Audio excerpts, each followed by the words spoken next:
Hello, everyone, and peace of Christ to all of you.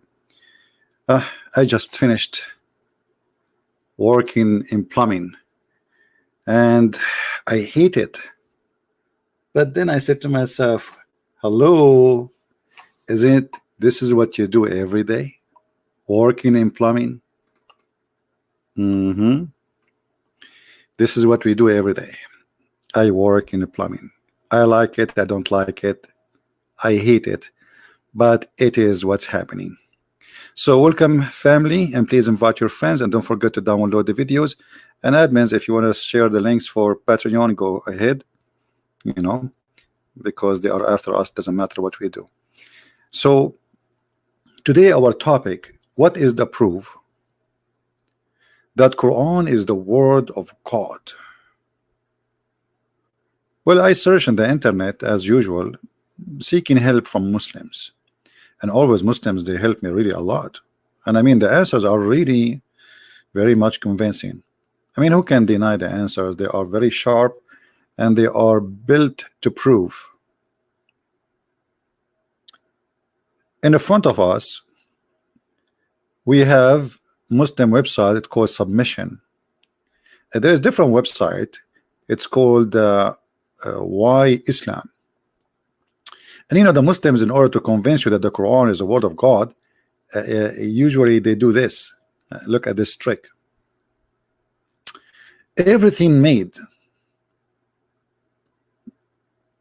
so much sense. This is the beauty of the Quran. It asks you to reflect and reason. Okay, and who says that? Cat Stephen, the former British pop star who converted to Islam. So as long Cat Stephen, he said that, it must be true. This is not Goat Stephen or Donkey Stephen. This is Cat Stephen. I mean, they are trying to convince you. You know, this is the step of showing you that how, you know, maybe you are a fool who go after famous names because he converted to Islam and he said that. That's mean this is true. I believe Cat Stephen is suffering from depression, and this is a mere reason to convert to Islam. Some, they convert to Islam to punish their society, their family, like you know what, you guys don't like Islam, I'm going to do the opposite. You know, there is people, they have many sickness. You know, yesterday we heard of a person, and the day before a person going in Walmart and shooting people. Yeah, that's a mental issue. You shoot people, you shoot yourself. That is absolutely mental issue. And here, when somebody convert to Islam and he says to me, everything made so much sense. Either you are shooting yourself or you are considering us a bunch of fool. What is in the Quran makes sense. And it asks you to reflect a reason. What is in Islam make you reflect reasons? So if I believe in Allah and I bend over 5 times a day, that will give me the chance to enslave 80,000 little boy. In the top of that, because I bend over 5 times a day and I hated my neighbors, the Christians and the Jews, Allah will give you a huge number of women who they are always naked, made for sex. That is the reasons, and they reflect the reasons.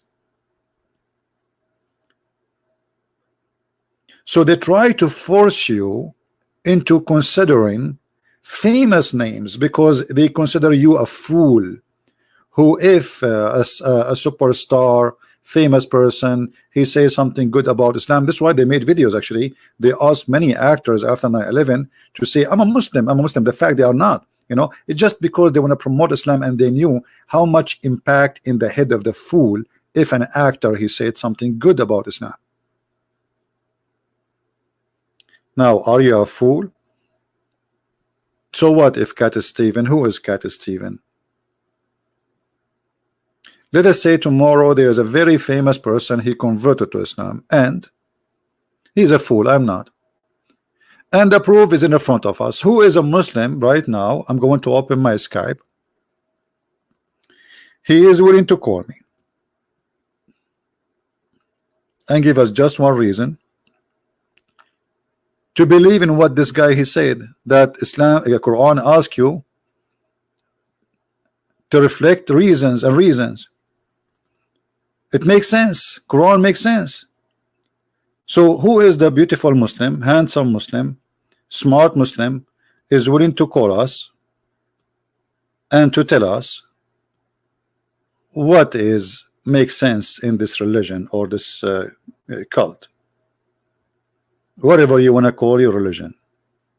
What makes sense there? My Skype is open, and if you are a Muslim would like to call me, please feel free.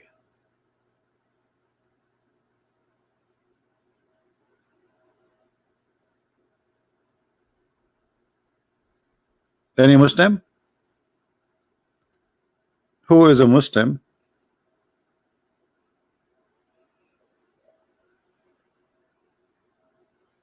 who is willing to call us and show us where is the Quran? It asks you to reflect on reasons. Well, as long as there's no Muslims to call us, then we have no choice except to go and read the article. And look here, you know, they see the reasoning of Muslims. The Muslim, they will try to convince us that the Quran is from God. How? Preservation of the Quran. Let us say, you know, my friend, if a preservation of a book will prove that it is from God, that's mean all preserved books are from God. As an example, my book is preserved. I must be God then. Secondly, what do you mean preservation of the Quran? If you Muslims say that even the goat ate the Quran, if even you Muslim you say that Quran was there's many Quran and Uthman he burned them. If the Quran itself says the Quran is the preserved, what do you mean the preservation of the Quran? Is that you Muslims, and this is Aisha, saying that the goat ate your book? But we have to admit that this is a holy goat. I mean, it must be special goat. Not any goat can eat the Quran, because it's very hard to digest. The verse of stoning and breastfeeding an adult 10 times was revealed, and the paper was under with me under my pillow. Who's talking? Aisha, the wife of the Prophet, not me.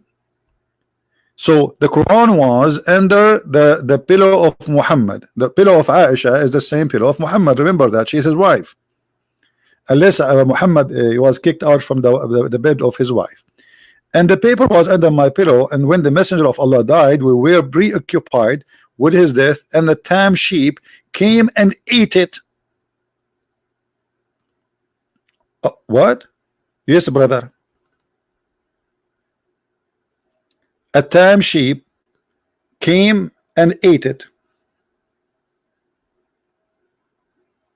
And I am not joking. True story. So they give us headache about preserved Quran. Quran preserved, Quran preserved, Quran preserved. And then what we find? We find this. And by the way, if anyone see this goat anywhere, please just report to the FBI, Islamic FBI, Islamic police, because our FBI will not really care. They are kuffar. So the goat looked like she was like Cat Stephen. She did read the Quran and she found it yummy. So in order to, like she said, I'm not going to let this book out from my hand. I'm going to put it in my stomach. And the goat ate it. So they say to us that the Quran was preserved, and then we find them in their books saying that the Quran was eaten by a goat. And not only that, those verses until now they are missing. Where is the verse of stoning to death in the Quran today? Any Muslim can show it to me? Where is the verses of a breastfeeding for adult? And by the way, This is alone is a story. This is alone is a proving that Islam must be from God, because only the God of Islam who order women to give their breast to an adult man so he can suck from their nipples even if there's nothing there. I mean, did this guy, he said in the article that the Quran asks you for reasoning. What is the reasoning of a God to order women to give her breast to a strange man? What is the reasoning? So in Islam, women, they have to cover themselves. We are not allowed to shake their hands, but we can hold their boobs and we can suckle them. Yummy, yummy. What do you mean? This is where I found this picture. This is taken. Okay, you see, guys, maybe you are not advanced as us as Arab. We are the Arab who first who had the technology of selfie. So the goat, she went in the bedroom of the Prophet. You see the bed is in the back, all right? And she took selfie using his phone. So thank God, not only the Quran is preserved, even the stories about eating the Quran is preserved. And now we have a real witness, you know, Aisha. And is the Muslim who say that Aisha, she is a kafir, she is a liar?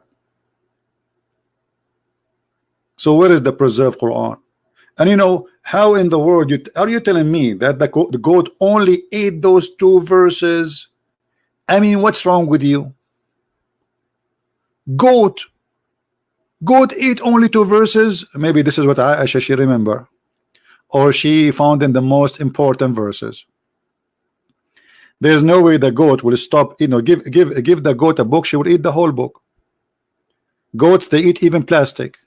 Anything go in their way, they eat it, they chew it. So when you say to me that the Quran is preserved, it's a miracle, brother. Yes, it's a miracle. Where is the preservation of the Quran? And by the way, just to tell you, I'm really upset from this goat, because I wish that this verse about breastfeeding for adults is still in the Quran, so we can use it for a comedy show. Right now, because of this filthy goat, she ate the verses. And by the way, I don't think the goat ate it. I think the Muslims ate it. And I will prove it to you. Because let us say, for the sake of argument, the goat ate the verse. Don't the Muslims, they say we memorize the Quran? Okay, well, the goat ate it. What about you? Did the goat eat you too? Did the goat eat your memory? What is the verse? The goat ate the Quran. What about your memory? All the Muslim memory, the verse is gone from it. That's it. We cannot find it. Look like the goat did not eat the Quran only as book. She ate every single. She erased the memory. She was licking the memory of every Muslim. Hey goat, what are you doing? Set up CP. I'm licking the memory of Muslims.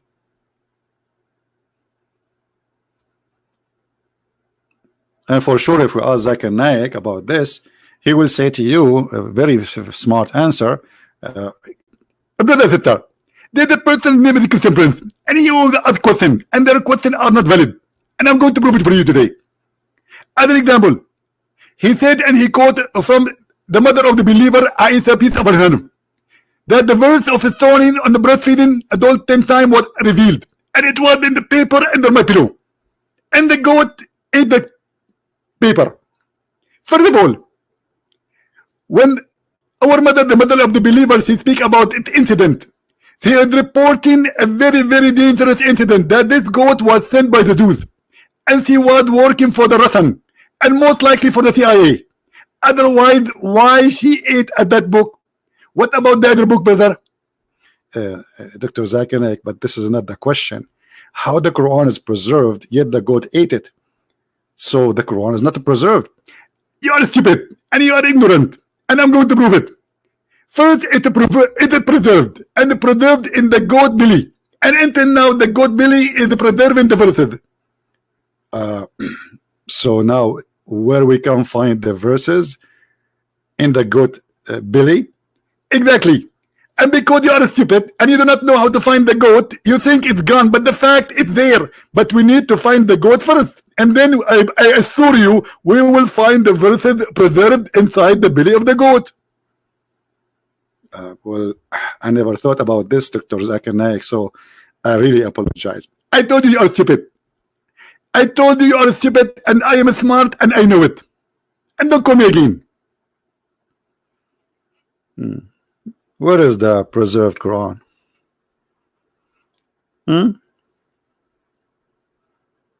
Preserved Quran. Even the Quran says that Allah calls you to forget the Quran.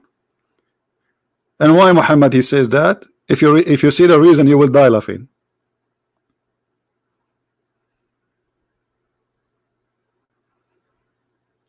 Do we have any Muslim want to say something?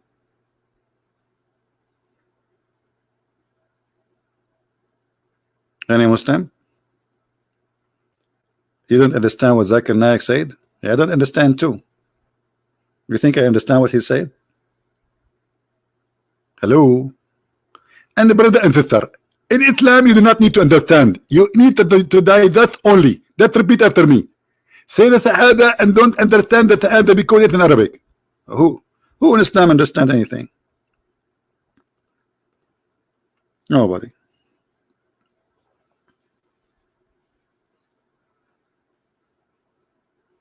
Nobody.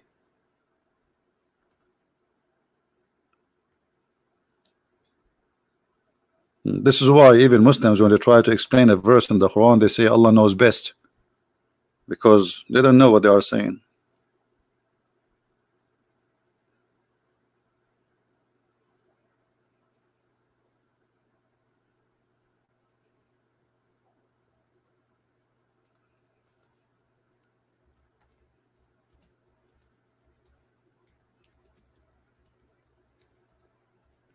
Any Muslim?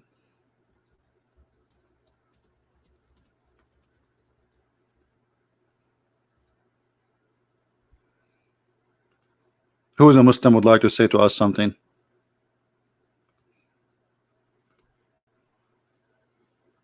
Who is a Muslim? You see, we want to take your belief into serious consideration, and we want someone seriously. He can prove to us any of those claims. The Muslims, they have them in their website. But as long as there is no Muslim to prove that to us, let us go here. One of the great miracles, chapter 7, verse number 35. For first time in history, we have a built-in proof. I like this as a built-in stuff, by the way. Always, really, I like it built-in. Like imagine you have a phone, but you don't have a Bluetooth. It's built-in, make it a lot convenience. That Quran is in what? Hold on, we have a caller. Hold on.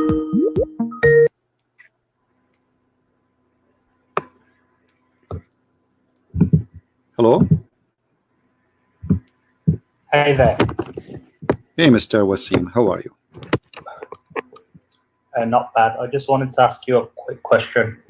Are you the one who always curse and run away, call names and run away? You are, right? No, I don't curse. I yeah, you are. Yeah, I know you. Come on. I know. As a Middle Eastern, so yeah, you are the one. You are the one. You are the one. And always you try to change my topic. Always we talk about potato. You call me to ask a question about tomato. Isn't it? This is the case. No, I've never called you before on Skype. No, you called me before many times. It's recorded. As a Middle East Christian. Okay, let me ask you. Let me ask you why you are trying to change the topic. I'm not trying to change the topic. So talk about the proof of the Quran then. I'm just asking you a question. Talk about the proof of the Quran.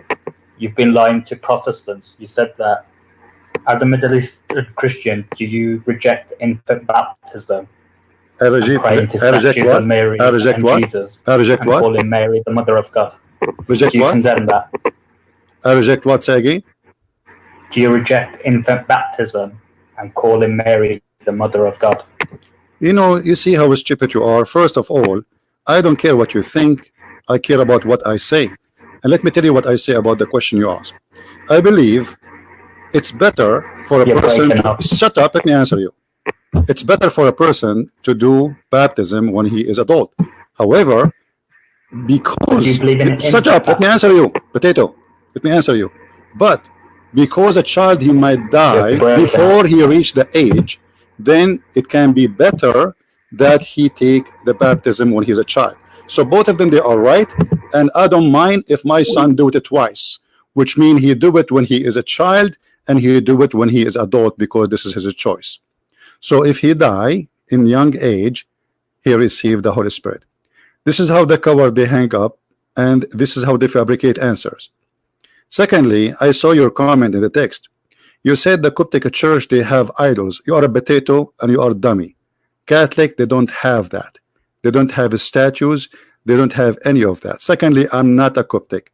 Number 3, I'm not a Catholic. Number 4, I am not a Protestant. Number 5, you are a donkey and coward. This is why you hang up. The beach. And in my answers, I don't take a side of something called Catholic or Protestant. I take a side of the Bible.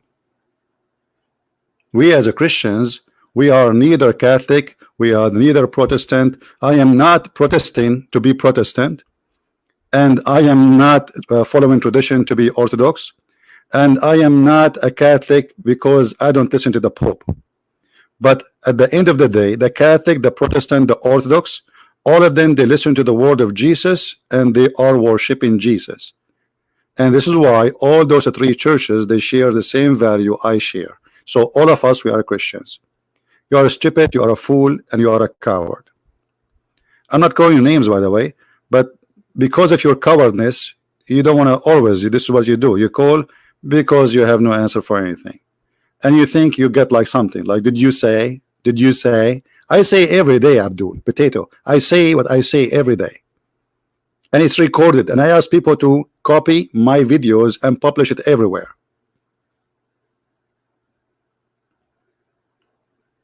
Do we have any Muslim?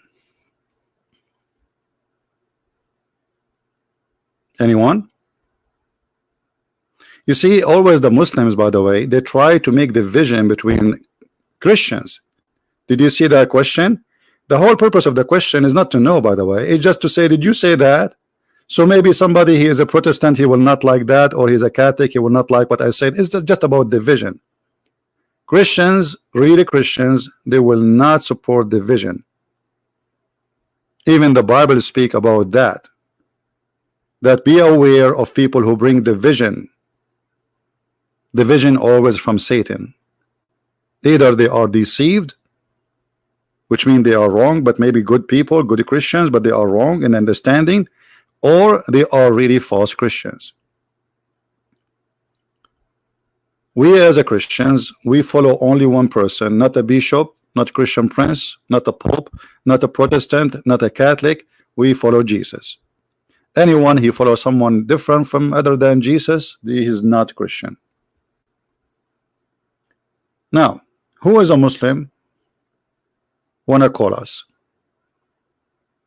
Who is a Muslim would like to call us? This is the best you have? This is the best you have?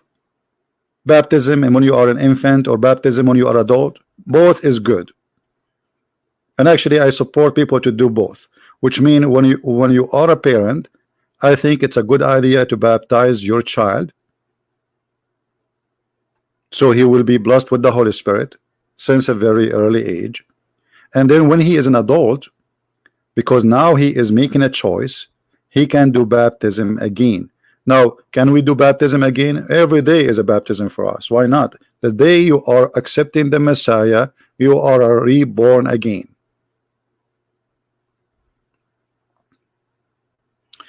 He asked a question about Mary, the mother of God. Simply, this is because of your stupidity. When somebody is a Catholic or a Coptic, he says Mary is the mother of God. Well, she is the mother of Jesus. Christians, who is Jesus? Christians, who is Jesus? Tell me in the text, please. Who is Jesus? Is he your God? Okay. Who is his mother? Mary. So if they say Mary, the mother of God, still they are not false. Just because you are stupid. And whoever disagree with it, he is just not thinking deeply. Because simply Mary is the mother of Jesus. And who is Jesus? He is our God. So being his mother by flesh does not make him make her the mother of God as God. But it's a fact. Mary is the mother of Jesus, and Jesus is God. So if they say the mother of God, they are not lying. Stupidity, you know, stupidity is really amazing. And the whole point of those questions is just to play games, but not really to ask questions. They don't care really for knowing answers. They are just looking for a game to play. And what hurt their feeling most, that I don't give them a chance to play their game, to divide us. You know what I mean? This is the whole point. How we can divide those Christians. Do you remember what the Quran says in chapter 5 verse number 14, sorry? I will spread hatred and enmity between the Christians from now until the day of judgment. And how he would do that? Allah is dead, Muhammad is dead. This is Allah, Muhammad. Muslims, they will try their best. And if you are a fool, if you are not a person who really listen carefully to the word of Christ, who said clearly that we are one church and he is the Lord of our church, then the devil will be able to play with you.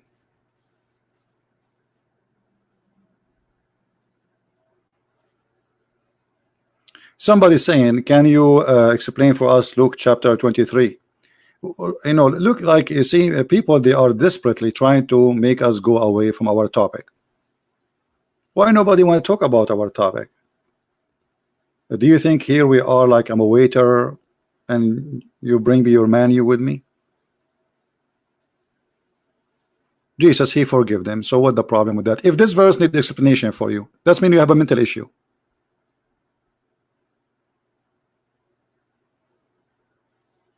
Or if you want to say something else, I'm not sure what it is because it blind text. Well, what does this have to do with my topic? Jesus, for he is the Lord of forgiving. He even forgive those who killed him. What the problem? How more beautiful you want from, you know, from what Jesus did? You see, Jesus always who speak about forgiveness, when they ask him how to pray, he said pray like this, and right away he says, forgive to us the same as we forgive to others. So he made it clear that if you Christians, you ask me for forgiveness, you have to forgive. And imagine Jesus himself, he asked you to forgive others, but he will not forgive himself. So Jesus was always a person as our Lord, our God. He say and he do what he say. So even in the cross where nobody will forgive, with the painful process of death of a crucifixion, yet he is thinking about forgiving the Jews. Why that is a problem for you to understand. Now, who is a Muslim would like to call us and he have something to say about our topic? What is the proof, brother, that Quran is a word of God? And as you see in the article, we says we have a built-in proof that the Quran is unaltered, but we prove that in 2 seconds that this is false. Even the Quran says that this is not true. Even the Quran says that Shaitan, he put words in the mouth of Muhammad.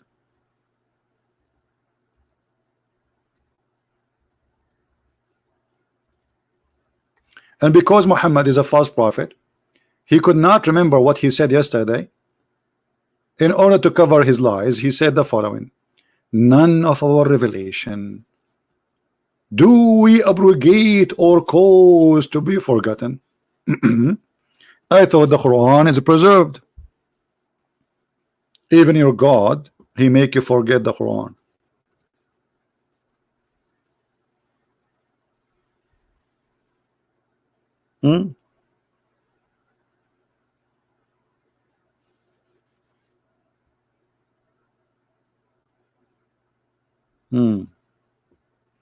Yeah, I think this is the same person. He's trying to play games again.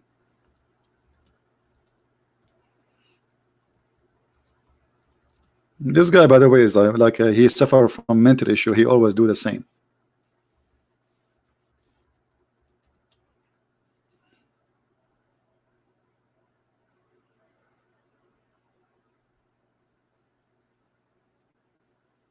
Any brave Muslim? Yeah, I think it's the same person, but let us take him, you know, for fun. I mean, what we can do? We are out of customers. This is what happened when you are out of customers and you open a restaurant. Anyone walk in the street say, you want to get in? Come on, get in, get in. If you have too many customers, you don't care who's walking by. So let us try this guy. He's texting me again, I think.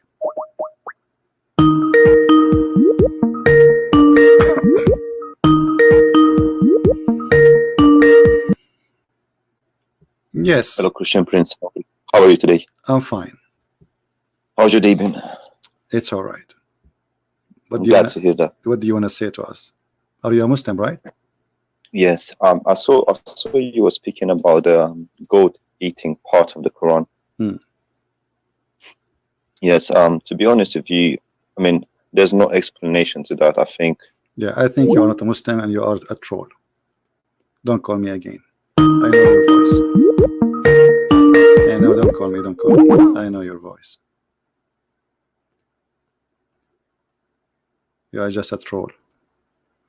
There's many people who have a mental illness and they are children's. Maybe they are growing like men, they have a size of a man, but they have a mentality of a child, and they think we are just here to, you know, go play a game, go and buy a game. Tell your mommy to buy you a PlayStation. Say, hey mommy, can you buy me PlayStation? I want to play. Can we have some adult Muslims want to call us?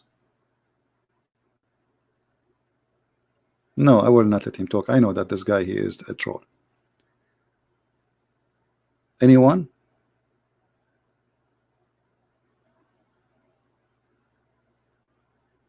Who is a Muslim would like to call us?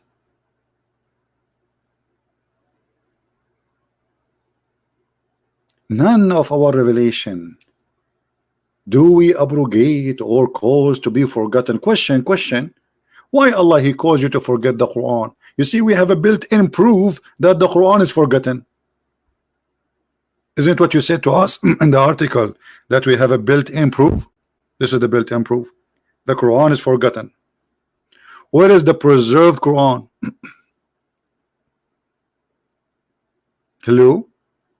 Where is the preserved Quran? If even your Quran saying that we cause you to forget the Quran. How much Quran you forgot, Muslims? 7 kilos, 10 kilos, 5 kilos. Ibn Athar, a Christian friend, he said, how many kilograms we forgot of the Quran? I answer him in a very simple, humble word. Only Allah knows best. How many kilograms we forgot, brother? Allah he sent Quran, and then he make you forget the Quran. I mean, who is the silly here, the stupid? Who is the stupid here? The one who says this verse, or the one who claimed to be God? Brothers and sisters, I want you to forget everything I said to you 5 minutes ago. Allah, why you want us to forget everything you said 5 minutes ago? Because it was not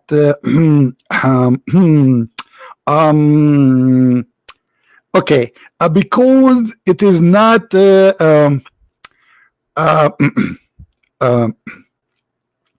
because I'm God, and you know, I say B is going to be, that's it. Like, what the heck? Who is a Muslim want to tell us why Allah He sent us Quran and He want us to forget the Quran? What was wrong with it? What does that mean? Allah He erase our memory the same as in the alien movies? The guy, he told them to look at the flashlight, and they look at the flashlight and then they forget everything, even the police. This is a miracle, brother. Who is going to explain to us what is this? The Quran says that Allah sent Quran and He make you forget the Quran. And then the Muslims, they say to us, we Muslims memorize the Quran by our heart. Brother, first, its memory is not in the heart, it's in your head. Secondly, in the case of Muslims, I don't think there is anything have to do with the head, because all the Quran promises is speaking to your private part. If your God Allah really, He speak to you, consider that you have a brain, then He will not say to you that there's a flying carpet can take 600,000 chairs, and there's a magical ring Suleiman he wear and he control the genies, and there's genies who die for Suleiman, and even genie shaitan he slept with Suleiman, all his wives, and he was doing boom boom to them.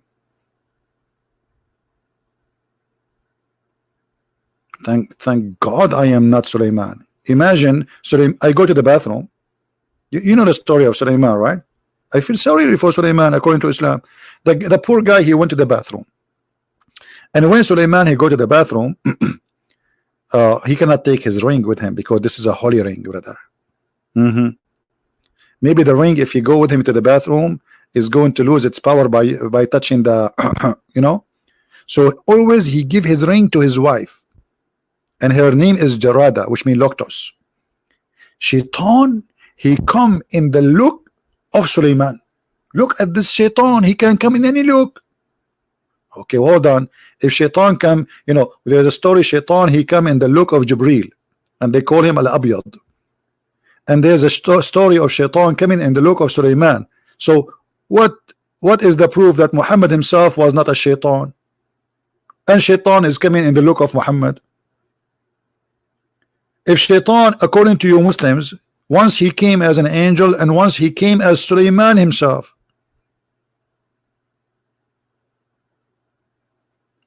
Hello. So anyway, to make the story short, brother, Suleiman, he went inside the bathroom and he gave his wife the ring. And by the way, this is a true story, brother, true story. And actually, me myself too, when I go to the bathroom, I give my ring, which I get it from my grandfather to control the word. I give it to one of my wives. I have many wives. So, and then Shaitan, he came to her and he said to her, give me the ring. And his wife, she looked like, what? My husband, he finished his doo-doo very fast. Like he just get in and now, like what? Anyway, she gave him the ring. Shaitan, he wore the ring and he became the king. Ta-da-da-da! And then he controlled all the kingdom. Suleiman get out of the bathroom, and people did not believe him because the king is there. You cannot be the king. He looked like the king, yes, but he's not. He cannot be, because now we have two Suleiman. So they kick him out of the palace. And then the poor Suleiman, he start working as a putter. True story. And then, brother, how the wives of Suleiman, they discovered that this is not the true Suleiman. Who remember the story? Who remember the story? Anyone remember?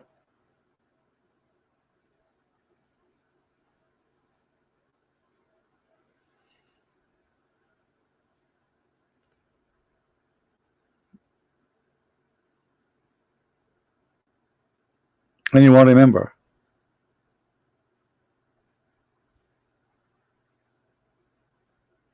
Because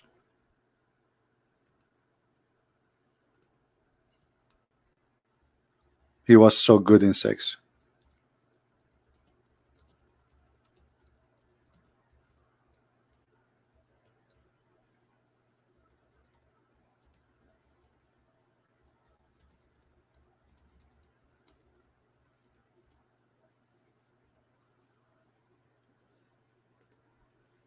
The wives did notice that this husband, like, what happened yesterday? His thing does not even like work, not even 1%, and today is like then. So, brother, in the Quran we have a built-in proof that Quran must be from God. All those stories, brother. Flying carpet, diving for Sulaiman, a bird looking for women have no hair in her legs, and telling the ants to hide, otherwise Solomon will destroy them. I mean, that's amazing.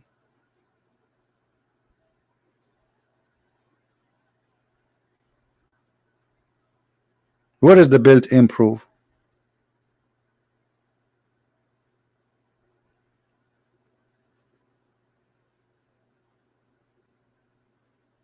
Any Muslim can find us the built-in proof?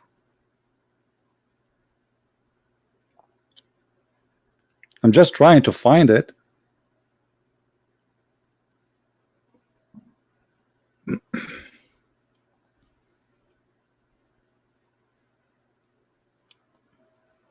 So look what they say in their articles. Quran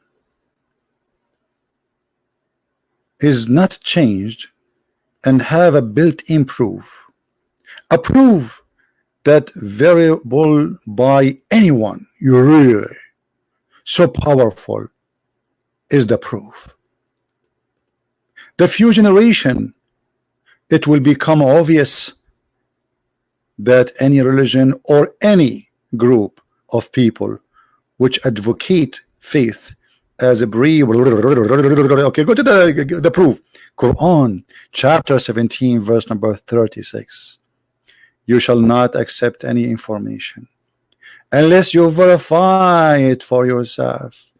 I have given you hearing and eyesighting and the brain, and you are responsible what? For using the Quran says that. The Quran says you have to. I gave you a brain, and you what? Chapter 17, verse number 36. Shall we go there, guys? Shall we go there? Little examination for chapter 17, verse number 36. Hold your seats. Belt. Let us see how much truthful what they are saying to us.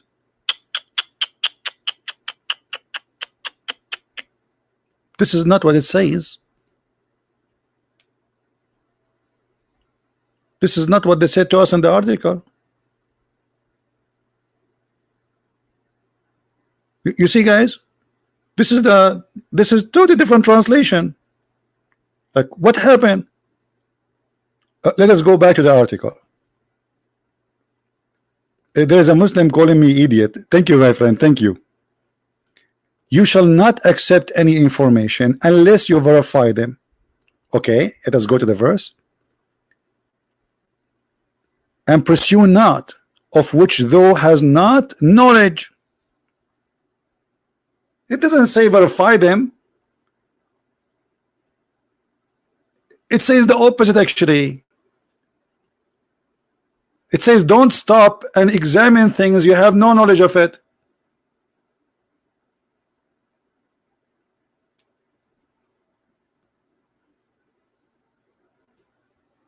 And then hold on, let's change the translation. Maybe the translation maybe here this guy is not right.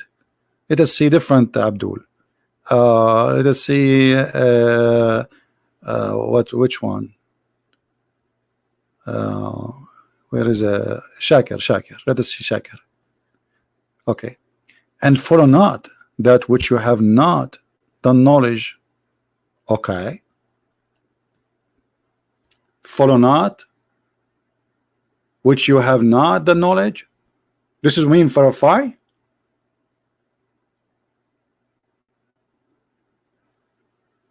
This is what the verse is saying. We have to verify. And surely the hearing and the sight and the heart, all of those are the questions about that. Where here it says you have to verify, and where here it says we should question.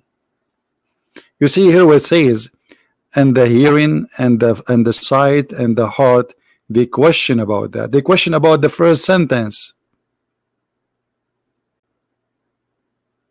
They question about things they have no knowledge of.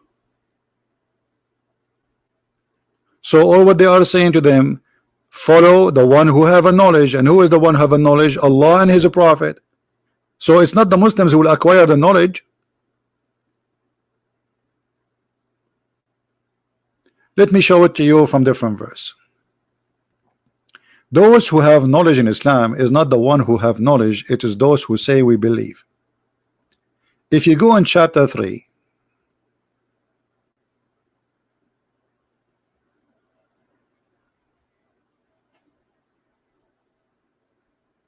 verse number 7. Let us see.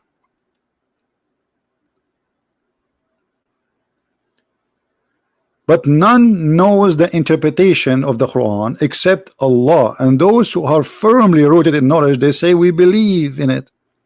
So who is the one who have knowledge? Nobody. He's just saying we believe.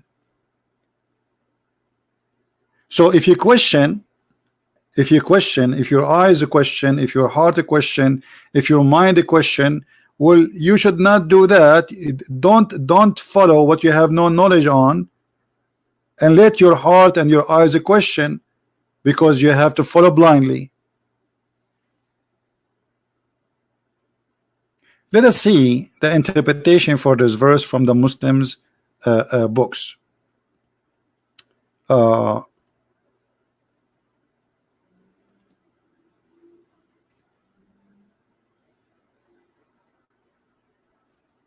All right.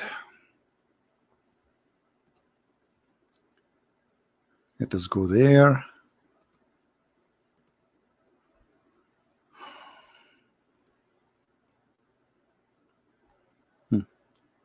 This is Tafsir Ibn Kathir.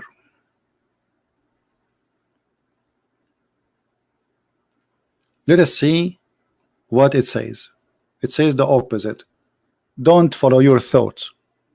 Be aware of suspicion, for suspicion is the falsest of speech. Do you see it? So how you say to us, we have to suspect everything, examine everything, and then your prophet explaining this verse saying, be aware of suspicion. Do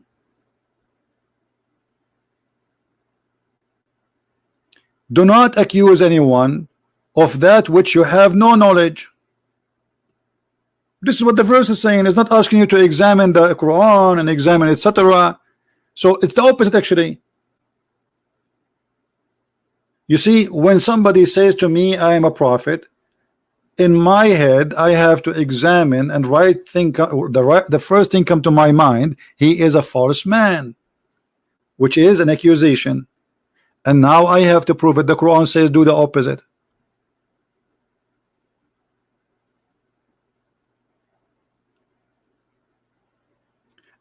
And the reason I'm saying now this, because they are trying to make it as the Quran saying that we have to examine knowledge.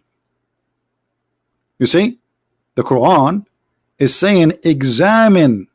This is what they are saying. You shall not accept any information unless information. You see the word information? You see how they translate everything wrong? Unless you verify it yourself. Okay, you Muslims, how you verify that the Quran is a word of God? Let's continue. The mathematical structure of the Quran was discovered by Dr. This is Rashad Khalifa website. Rashad Khalifa, who destroy verses from the Quran to fabricate something called the mathematical miracle of the Quran number 19, which we prove to be false. You see, all of this is a false mathematics. Where is the person who asked me about Luke 23?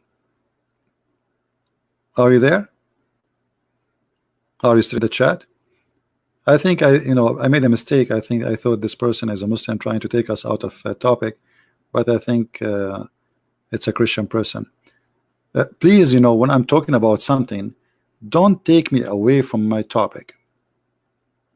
All right, for me, you see, here we go. I have suspicion that your question is coming from a Muslim trying to divert me. The Quran saying don't suspect.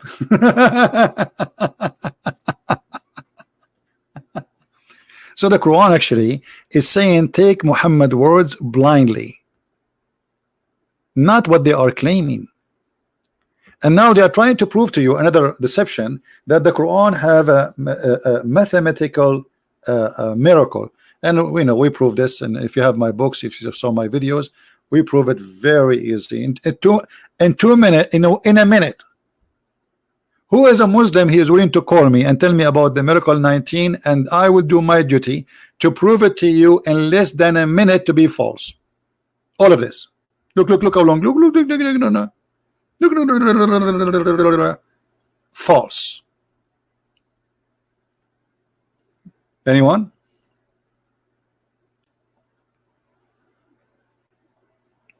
Less than 60 seconds.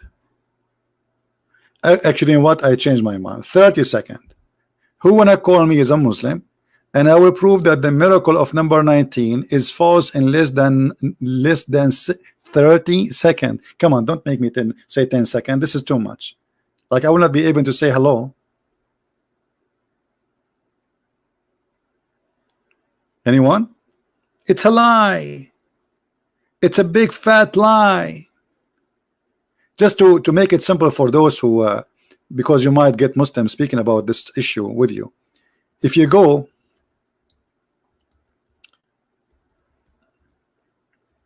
this claim of 19, and even Shabir Ali, he talked about it too, and the potato, I challenged him to prove it to us in the screen. You know, show us on the screen how you can count the words. So they say to you, brother, that if you calculate the first verse in the Quran, Bismillahir Rahmanir Rahim, is going to end as 19 letters, and then the drama continue for many verses after. But we can prove it very easy that this is false, because first of all, in Quran there's nothing is called bism, it is bi-ism. It is drawn here by let me show you. Here there's a letter is not showing. The Muslim, they changed the word because it is hard to pronounce it, so they took off the alif. So here we go, the first alif would destroy all the claim of 19. Number two, here in the Quran you will see there's something is called shadda. Those who speak Arabic, actually you can watch the videos of what is mean Nu'man Khan. Nu'man Khan, he count every letter have shadda. This is shadda. It's like something in the top of the letter. Let me zoom in. Hold on. You see this thing here? It look like this. Look like a sword, or you know. You see it in the top of the letter here. In the top of this letter. Do you see it? When you see that, that means there is two letters, not one. So in order, this is a new addition to the Arabic. When the Quran came, there was no those things you see in the top of the letters. They were not exist. Like those here dots, here sukun, kasra, etc. All of those are not exist in Arabic at that time. Those are addition. So each time there is, you see this signal here in the top of a letter, that's mean the letter is two letters. So Rabbu, Rabbi, Rabba, Ba, Ba. So we use shadda, so we make it extend, and that will save us from typing the letter twice. So look what happened now. How many shadda we have in this verse?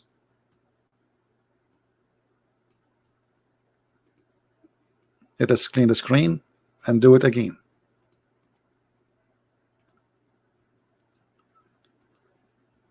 Here we have shadda, and in the top of the letter L, Allah.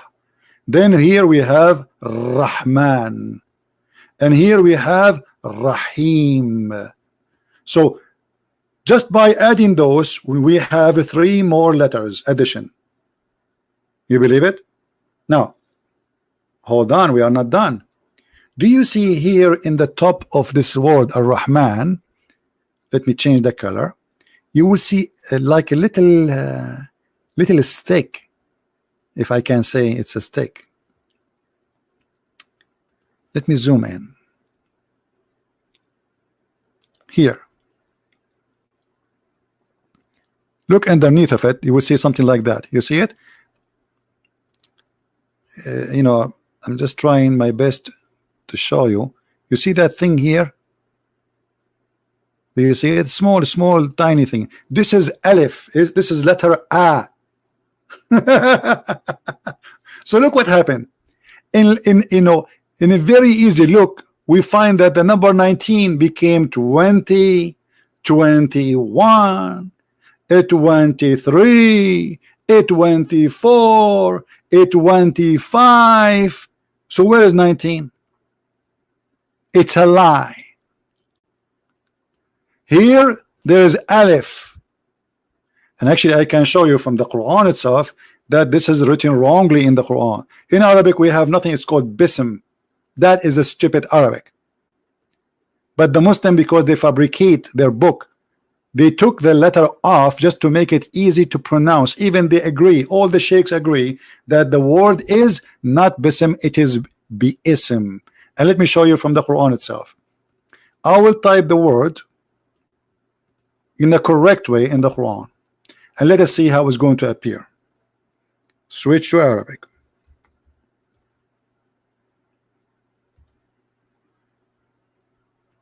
Do you see it, guys?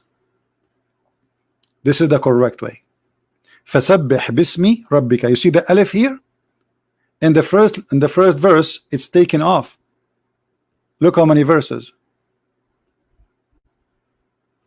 All those verses, they are writing the word correctly. Bi'ism, Bi'ism, Bi'ism. So this is the letter which is missing from this verse, where here there's no Bi'ism. The letter here is gone. So where is the miracle of number 19? It's a lie. It's a big fabrication. Well, the Muslim, they say it's a miracle, and that prove the Quran is must be made from God because there's a match in mathematics, but it's a fabrication. By the way, I'm going to make a book which is you divide number 17, you end with the 7 Majid, and that will make you worship me as God. But the point is, even those who they sponsor such a lie, it's very easy to get them busted. But the game is, you don't speak Arabic, and they can lie to you. How you know what this is about? They don't speak Arabic, but they cannot fool me. Like Shabir Ali, he was talking to David Wood. The miracle is of number 19. He can say that to David Wood, but he will not dare to open the stuff. He don't even dare to say hello to me. Miracle of number 19. Now, do we have any Muslim here?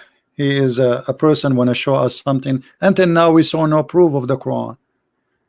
And you know, as long like we look like we are not going to find a Muslim to explain to us if the Quran really from the God or not, well, the answer is very easy. I mean, there's million reasons to refuse the Quran. Quran is a stupid book. There's a million reasons to refuse the Quran to be the book of God, because it is a book of stupidity. Have you ever heard of a God he think that babies are created from a sperm, and the sperm is coming from the backbone of the man? Oh, my back, it's hurting me, man, my back is hurting. Do you think I'm not going to have a sperm no more? Huh? Man, backbone? Backbone? Your God believe that the baby is created from a sperm, and the sperm is coming from the backbone. And this is why famous artists, they have a song, it's called Backbone, Backbone. What you gonna do? What you gonna do when I come for you? Backbone, backbone, backbone.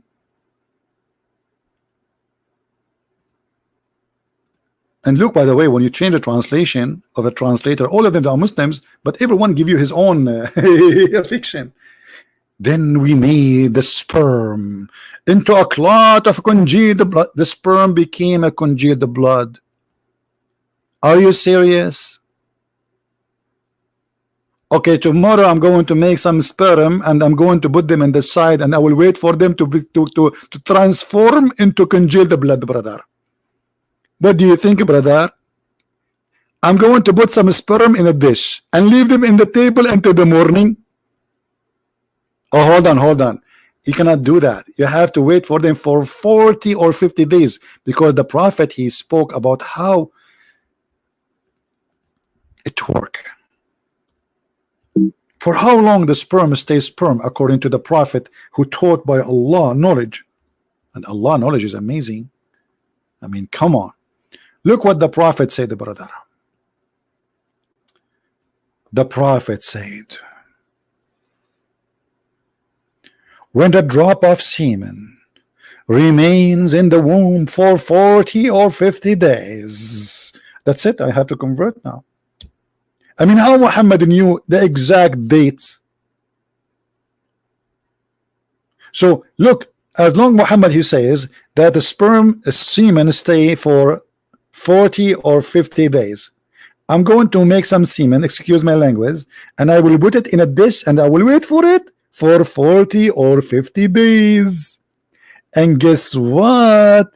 After 50 days, we will have a steak.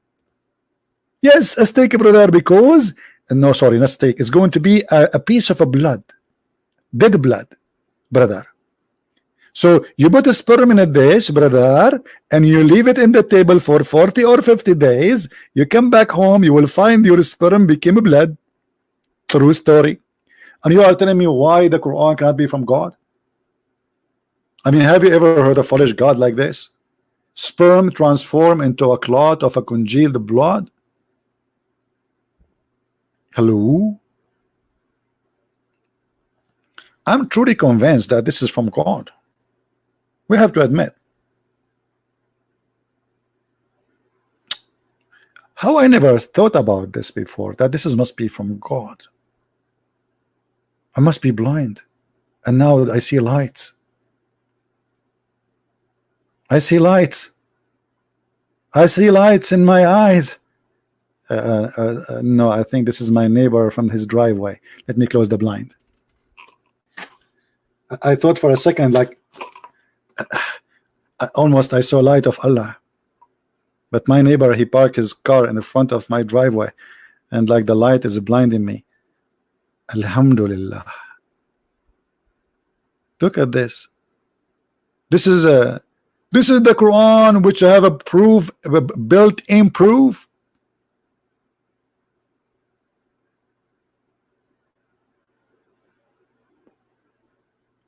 How I know that you are a Christian? Well, here we go. Your number is 007.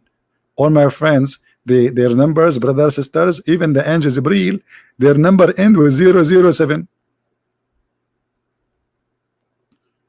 Any Muslim?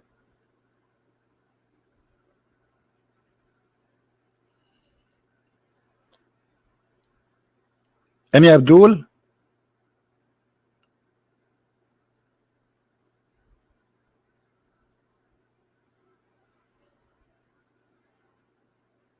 Where is the Muslims would like to show us the proof, and where, you know?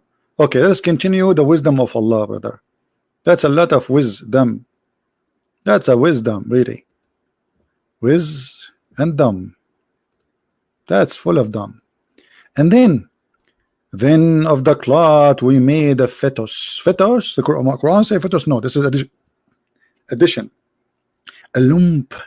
Then we made out the lump bones. So hold on.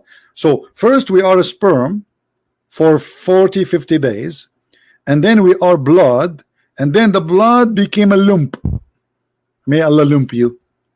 I mean, that's a pure science. That's amazing. And then we made the lump into bones. So until now, what, we are just bones now? So in this stage we are just bones. Backbones. What you gonna do? What you gonna do when I come for you? Backbones.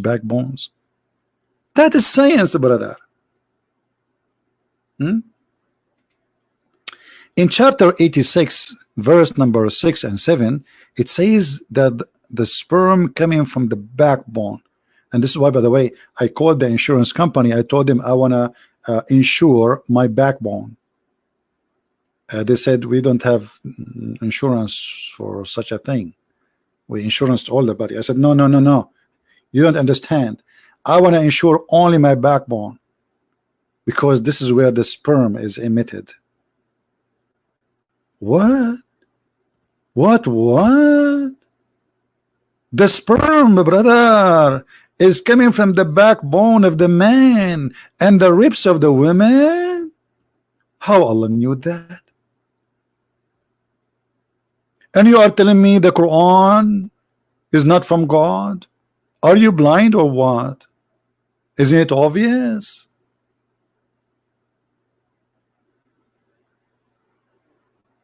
Backbone, backbone. What you gonna do?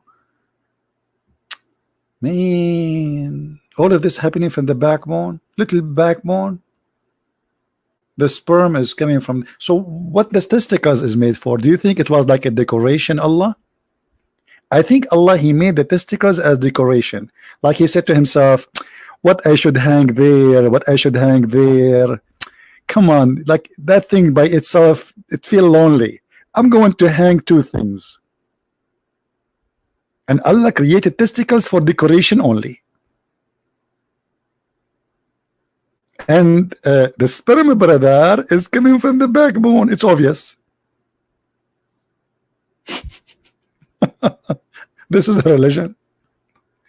This is what you are trying to fool us and say this is the proof from God. This is what from God. This is God now talking.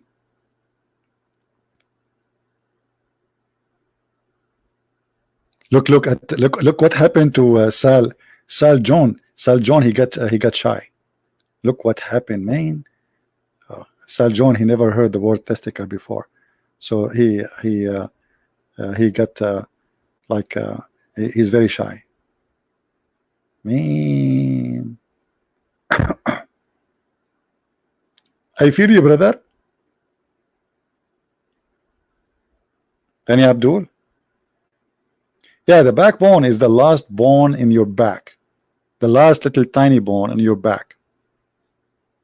Yeah, and there is a reason. Muhammad, he says that because supposedly if a person who do a lot of sexual activities, he feel in that area some lousiness. So Muhammad and the Arab, they come to conclusion that it must be coming from there. So otherwise, why he feel it? Why he feel like that? So, do we have any Muslim would like to call us?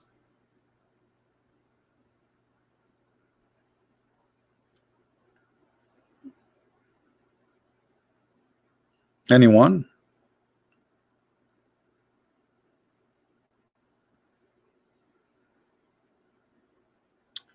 How the Muslims got what? This told me. I don't know what they mean, my friend.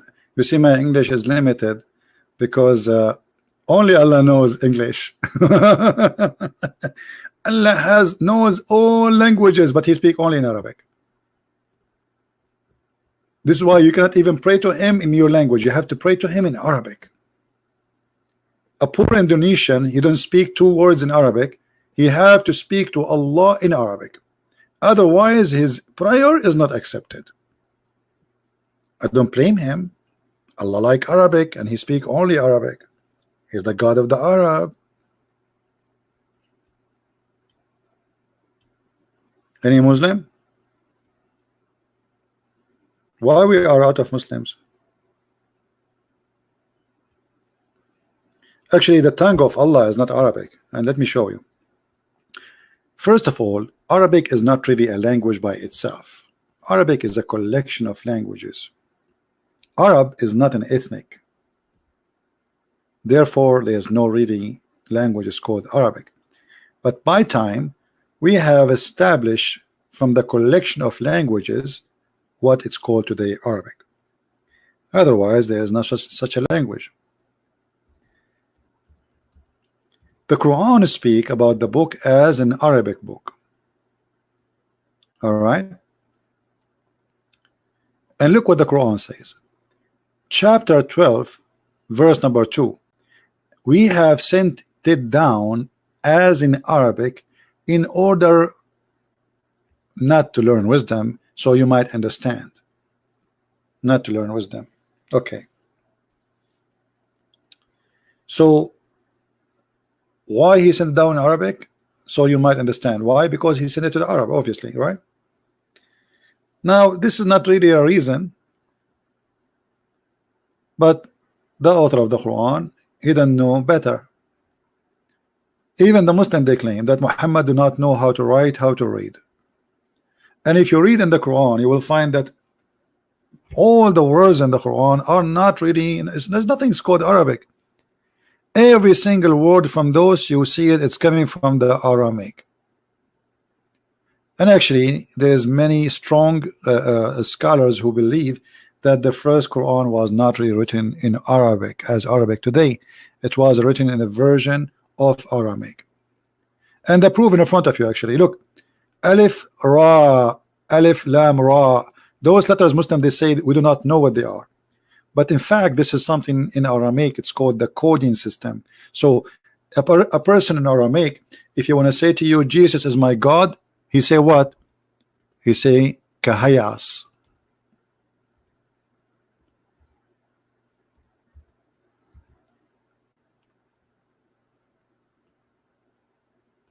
And Kahayas,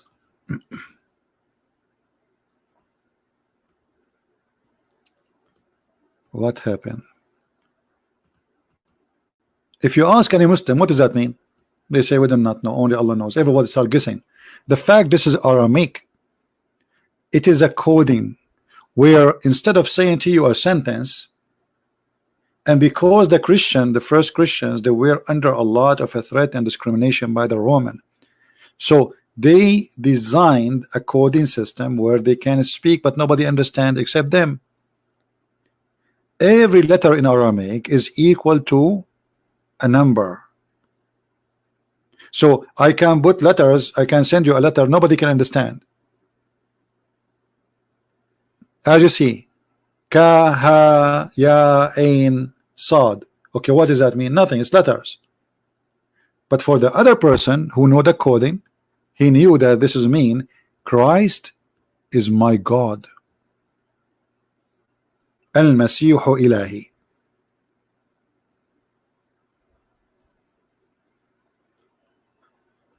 If you remember, the hadith said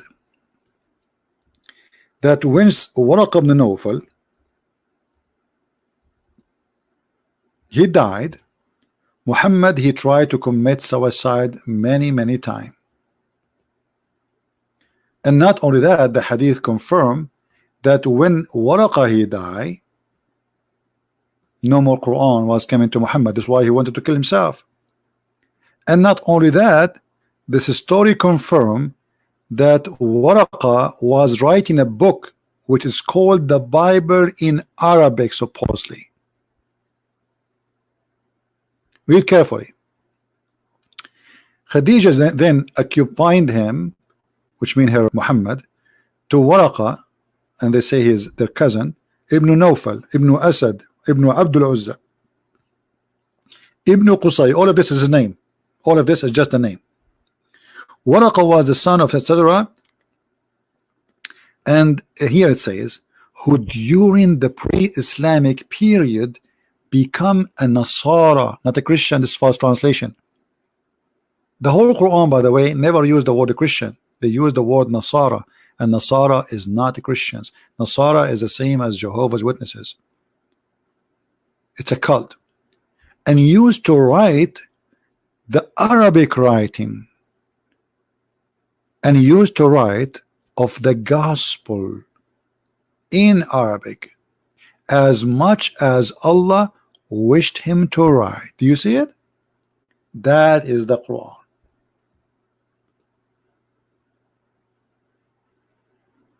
Kabich? And then when Waraqa die, you will see that there's no more Quran coming to Muhammad. So look what happened.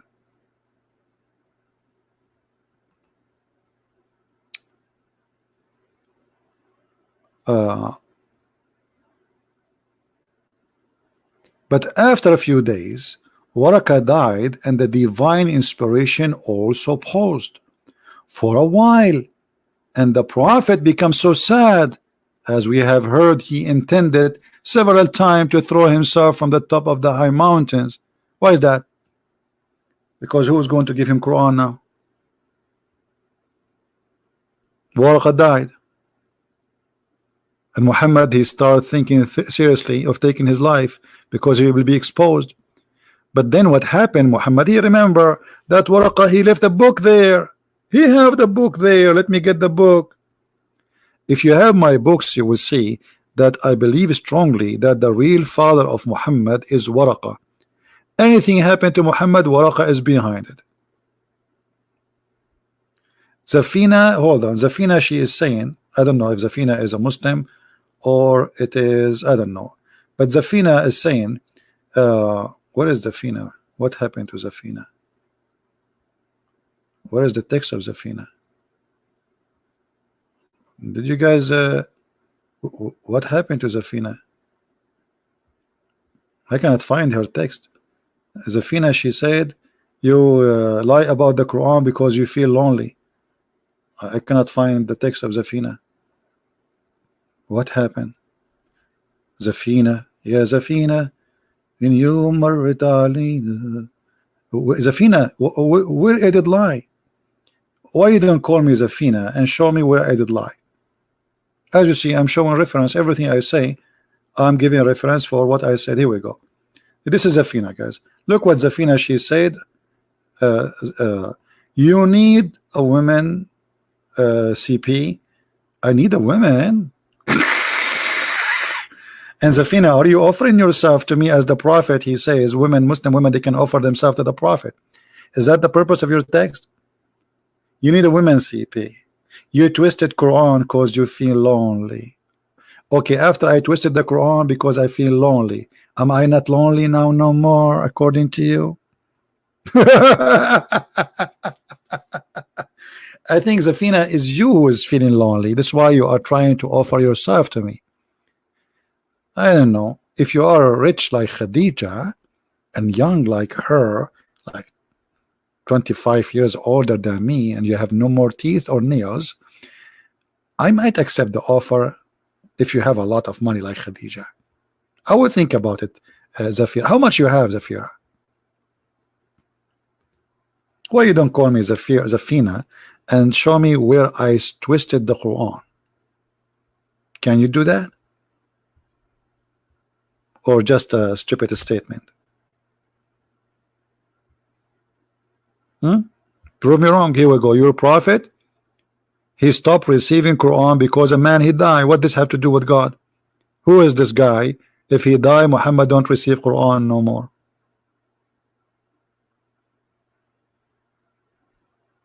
Can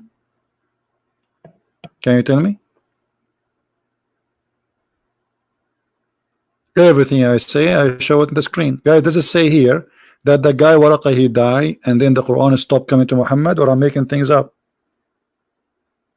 Who is a Muslim and explain to us why, if a man he die in earth, he is no one, Quran stopped coming,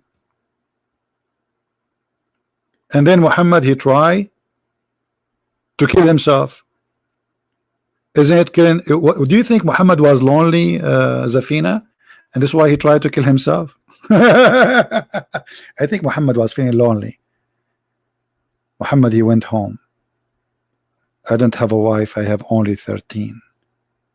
Oh, at that time, sorry, he have only Khadija. Maybe because he have Khadija at that time, he decided to kill himself. No, he have a wife at the age of his mother. Let us see. I think we have a Muslim calling us. Let us see. Hold on, let me put the speakers. Hello? Faris, this is Faris. Faris calling himself ISIS. Fuck you, mother bitch, you motherfucker! Fuck you! Fuck you, motherfucking son of a bitch! Thank you very much. You see, you scream all the way, something came from your bum, and you expose your prophet. What more I want? And he called himself ISIS. Actually, I accepted your call because I thought you are ISIS, but turn you are nothing but a fart.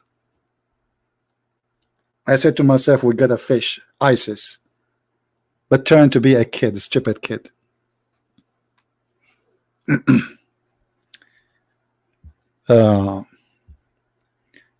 This is exactly what Islam made out of them. Did you hear the words?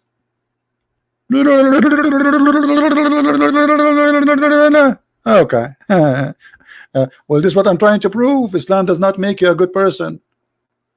What Jesus said, from their fruits you shall know them. I can say dirty words too, but first I'm not going to insult your mother, because I think she is a good woman practicing muta as Allah told her, halal, and she have a cute kid. His name is Isis Faris. Do we have any Abdul here?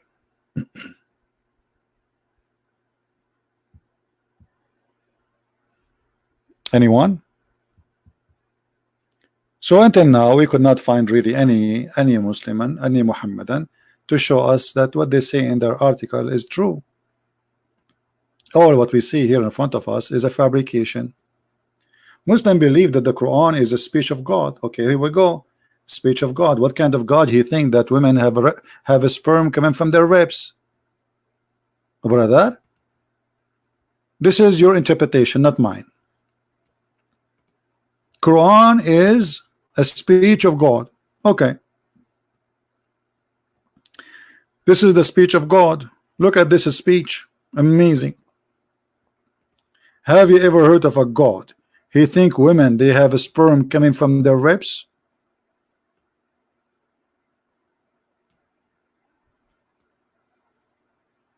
What do you say?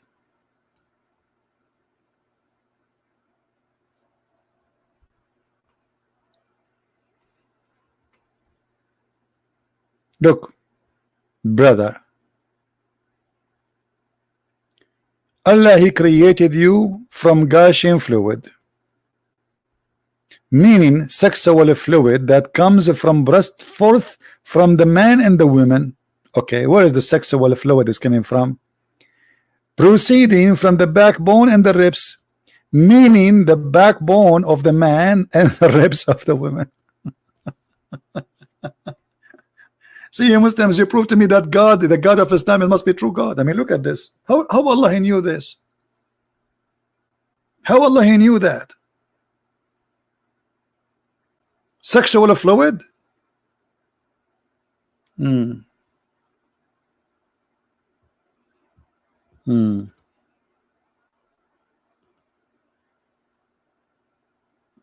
Abdul?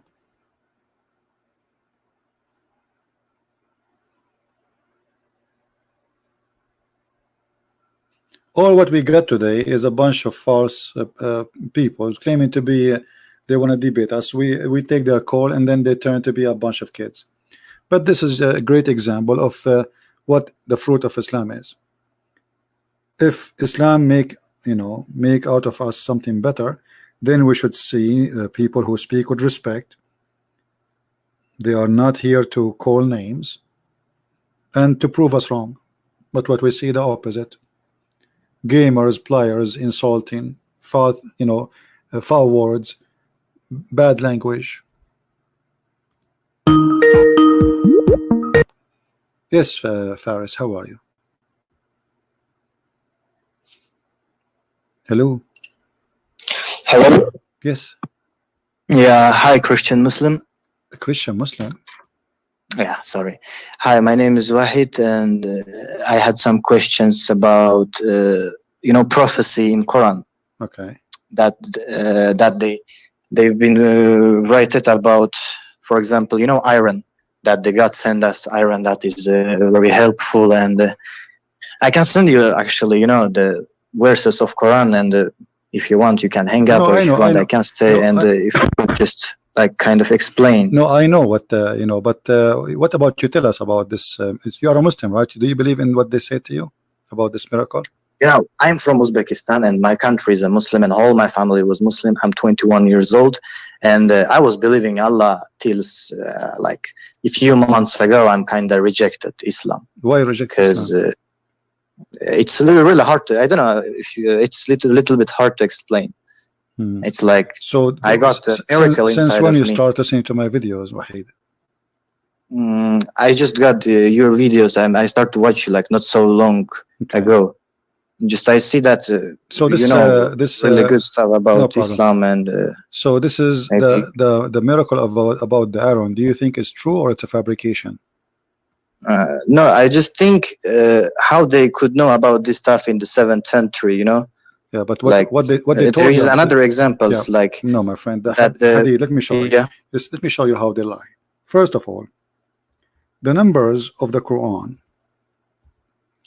is the Quran we have today is numbered by who? Do you know? No, actually. By Uthman. Yeah. Correct. So there's something Yes. is called Quran according to Revelation. I'm sure you heard of that before, correct? Yes. Okay. Quran according to Revelation, the chapter of Al-Hadid. Let us go. I will put in the screen. Quran according to Revelation. I will All put right. it in the screen. Yeah, I'm calling you from mobile, so I'm watching you from Okay. my PC on YouTube. No so. problem. No problem. Yeah. So if we go here, I will show it to you on the screen. Do you see? Yeah. Do you see the chapter of Al-Hadid? This is a chapter of Al-Hadid. Yes. Is number 94. Yes. In the Quran today, it is 57. Correct? So one of the lies Yes. they say to you, well, the number of neutron, you whatever they call it, in the Hadid, in the iron, is 57. But the fact this is not what Allah He sent the Quran. He sent that chapter is in chapter 94. Do you see it? Yes. So if this is a miracle, that means this is a miracle done by Uthman, not by Allah. So it was a coincidence that it was happening that this is the Aaron and this is the number of the Aaron and try to make a miracle from it. But Allah, He did not send this verse or chapter as 57. He sent it as 94. If you go in the top of here, it says the order of the surahs. So number 96 is now number 1. All right. So it is totally the opposite of what they are saying. Now, if we go, let me search for what the article is saying, and I will put it on the screen so we can read together.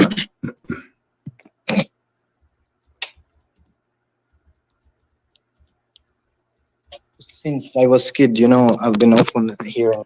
Yeah, no problem. Quran has a lot of prophecy. Like I didn't heard all of them, but a few of them I heard that there is even like medical prophecy that they knew in the 7th century, which they are discovering actually today, like in 21st century. What the Quran says about it is very funny and very silly, and we will show it to you. Yes. Let us see. I just took like four of there was like I took like 4 examples from verses in Quran about water, iron, skies, and the mountains. Yeah. All right. Let us show what they claim. All right. You see, here we go. I found it. I put it on the screen. The iron has the strongest bond nucleus among the element. Iron atomic number is 26. It turned out that geometrical value of the word iron is 26 hadid, and this is how they try to fabricate. But the fact the word hadid exists before Islam, right? So if this is equal, that's mean the first one who called the word hadid is the one who did this miracle. If this is a miracle, do you understand what I'm saying? Yeah, I guess so. You mean like is Allah the one who named it hadith, or this Arabic language exists before the Quran came? Like. Yeah, this is a language exists before Islam came, and therefore whoever named it this way it looked like he knew about this. And look what they say to you. And here they start putting like 54, 56, 57, 58, and then it says to you that in chapter the Quran coming as 50, 57, 25. So they try to say from the numbers, well, this is fit with the iron, but the fact the iron was not sent in that order. Secondly, the one who numbered them in that number is Uthman, not Allah. As you see, the Quran as the numbers of Allah, it was like this. It's totally the opposite. 94, 57. So which one of them is the correct one? Secondly, is it Uthman the correct one, or it is Allah the correct one? So when the Muslims, and by the way, the first time the word hadith appear, it was not in that chapter. So why you choose that chapter? If we search now, right now, the word hadith,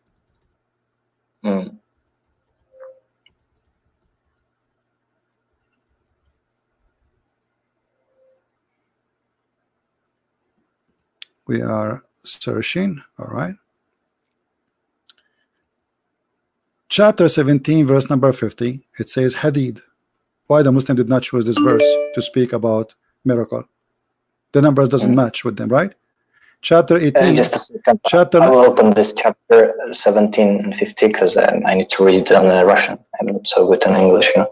Yeah, no Arabic, problem. You can not take. really You can later take the notes. You know, Yeah, it's yeah. recorded anyway. You can watch it and you can listen Yeah. to it. You know. So look at this. So now we Yeah. have chapter 17, verse number 50. Chapter 18, number 96. Chapter 20, 21, 22, 21. So in the chapter 33, 19, chapter 34, 10, chapter 50, 22, chapter 57, 25. So all those chapters came before that chapter. Why the Muslim, they consider this chapter is the one fit with them and they refuse the rest? Because the numbers does not match. You know what I mean? So Yeah. So maybe if they can say to us, well, the chapter of the hadith is the only chapter, and this is the only place where Allah he chose it to be, and we speak about the Aaron in that place, we can say, okay, like this is something really strange, so let us examine it and see what it is. But as you see, this is a fiction, it's a lie. Secondly, the chapter they quote for us, look what the Quran is saying. The Quran does not say that. They say to us that the Aaron was sent down from heaven. This is what they say, and this is what science discover. But the fact this is not true. The Quran is saying that Allah he sent the Aaron to the man, and Allah he sent everything down. The words he sent down, even clothes he sent down, like وَأَنزَلْنَا عَلَيْهُمْ كِتَابًا وَرِيشًا. We send upon them books, libas and warish, a cloth as feather. Let us show you. So Allah, when he says everything you have, Allah he sent it down. But did Allah really send us an underwear? Did Allah send us our pants? Did Allah send our dress? No. So although you want to say like they discovered the iron like a long time before, then they've been written in the Quran. My friend, the iron, first of all, they lie when they say they discovered the iron coming only from the space, because the magma itself has iron. Secondly, I've heard the same about iron, that it came from the space. That's a lie. That's a lie. There's a good amount of iron in the crust of the earth is coming from the sky, yes, but this is not what the Quran is saying. The Quran is saying that Allah he sent the iron as a tool for mighty war for man, which means the man was there and then Allah sent the iron to him. But the scientists, they say that iron was sent down millions of years before the man is exist, but not all the iron in the earth is coming from that space. Little tiny actually amount of it, because almost the huge number of or amount of the magma itself is iron. Actually, the man himself, the blood of the man have iron. If we don't have iron, they will die, right? So the Quran is saying that iron was sent down to the man, and look what he said.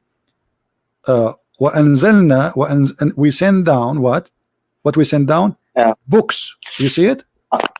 Yeah. Okay.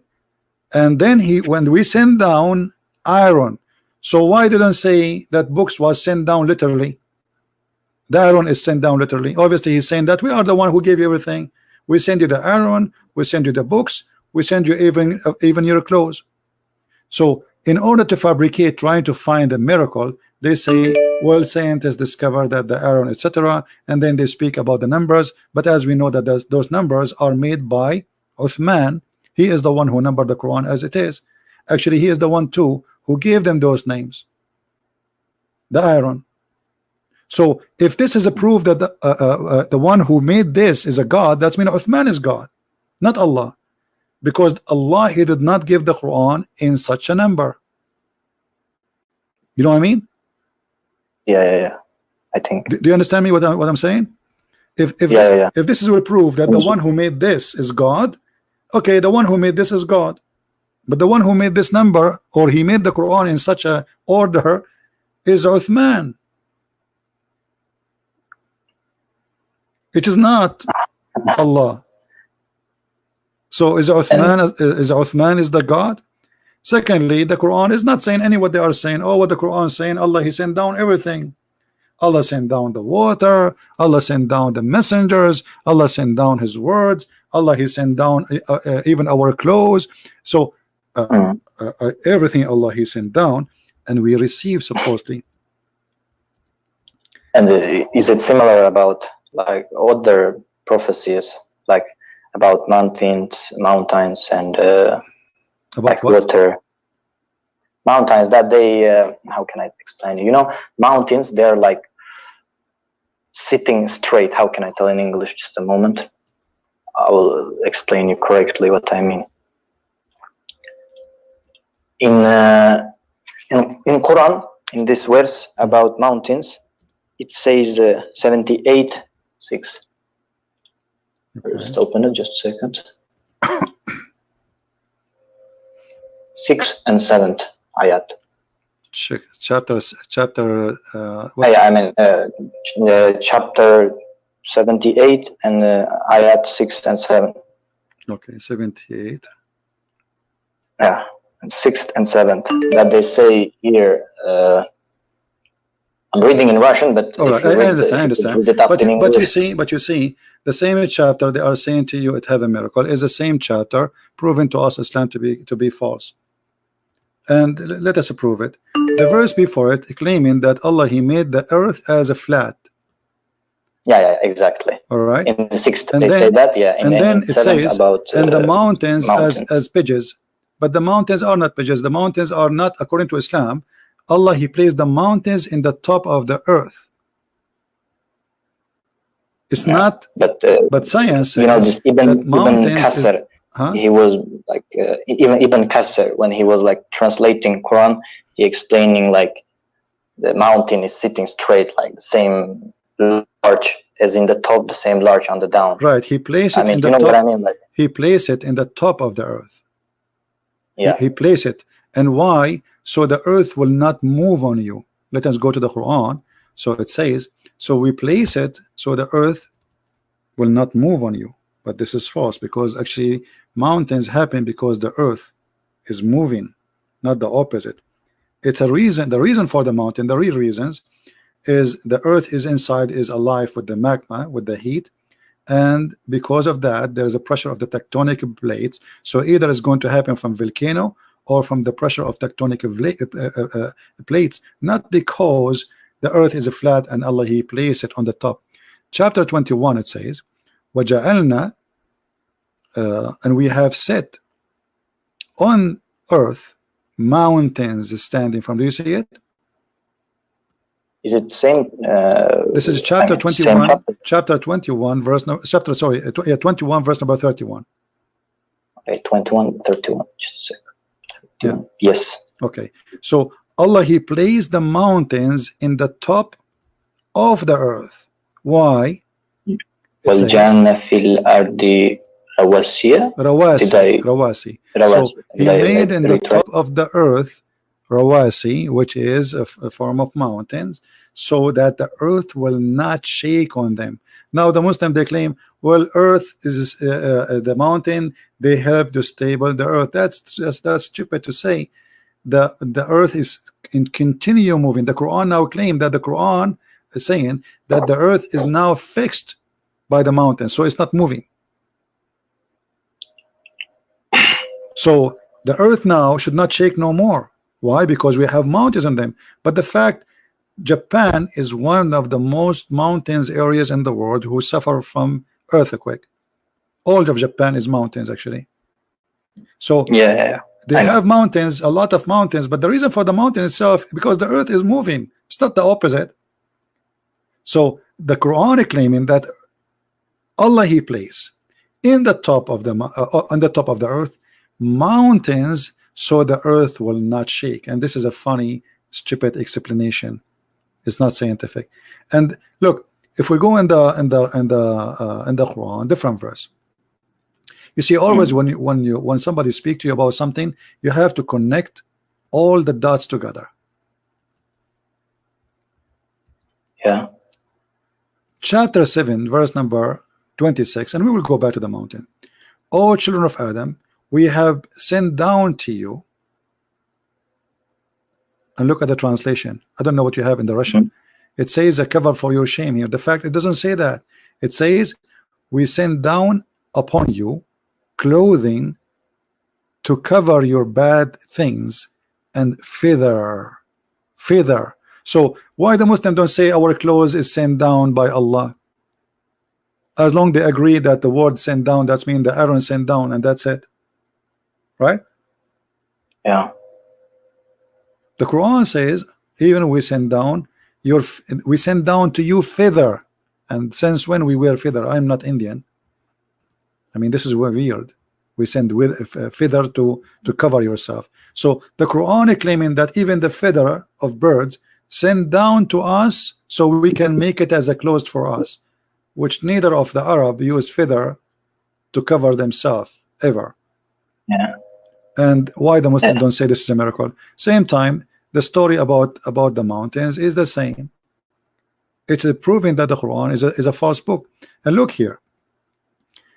According to Islam, mountains was created after certain issues. Let us type the word Jibal, which means mountains. Yeah. Let us see the creation of the mountains. All right. Yeah. Here we will find how supposedly Allah He created the mountains.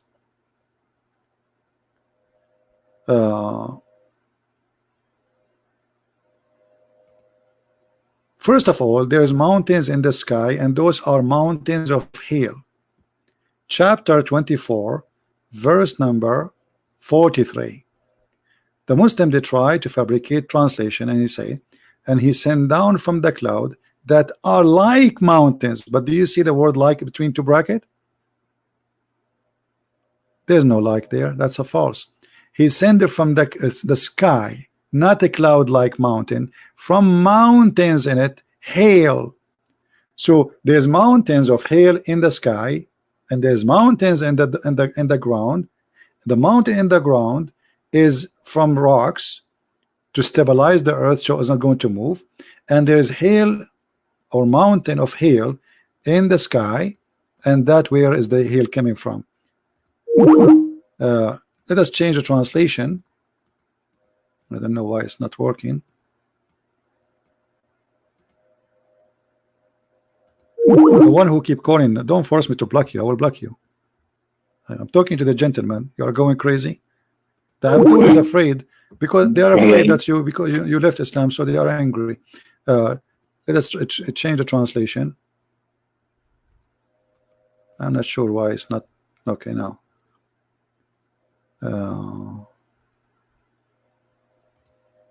Let us try this one. Oh, this is different language. What is that?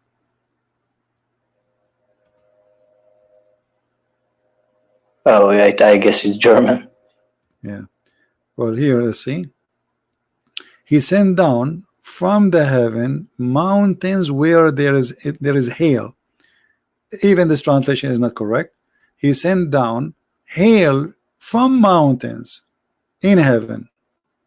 You know what? Let us go to the interpretation. The Muslim interpretation should give us the real answer, correct? Let us see what this verse mean. And here you will see that if the Quran is a book from God, and if this is stupid, that means everything they are saying is a lie. Do you agree? If the Quran teaching that in heaven there's mountains of hail and Allah break from it, and he throw it at us, that means Quran is a book of false God. What do you think? No, because it's not. This is not how the hail is made, right? So one lie is I enough to guess prove. so. Yeah, one lie is enough to prove everything they said is to be false. So chapter 21, verse number. Let us see. Sorry, let us go. Yeah.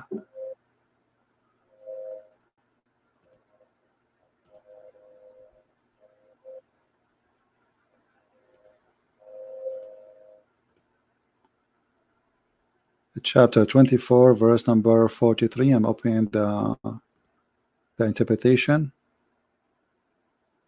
Wait, hold on, guys. I'm just looking for the thing. The website is not working, so I will show you the screen. Have patience. Yeah, no hurries. Yeah, they are texting me. That's why I told them.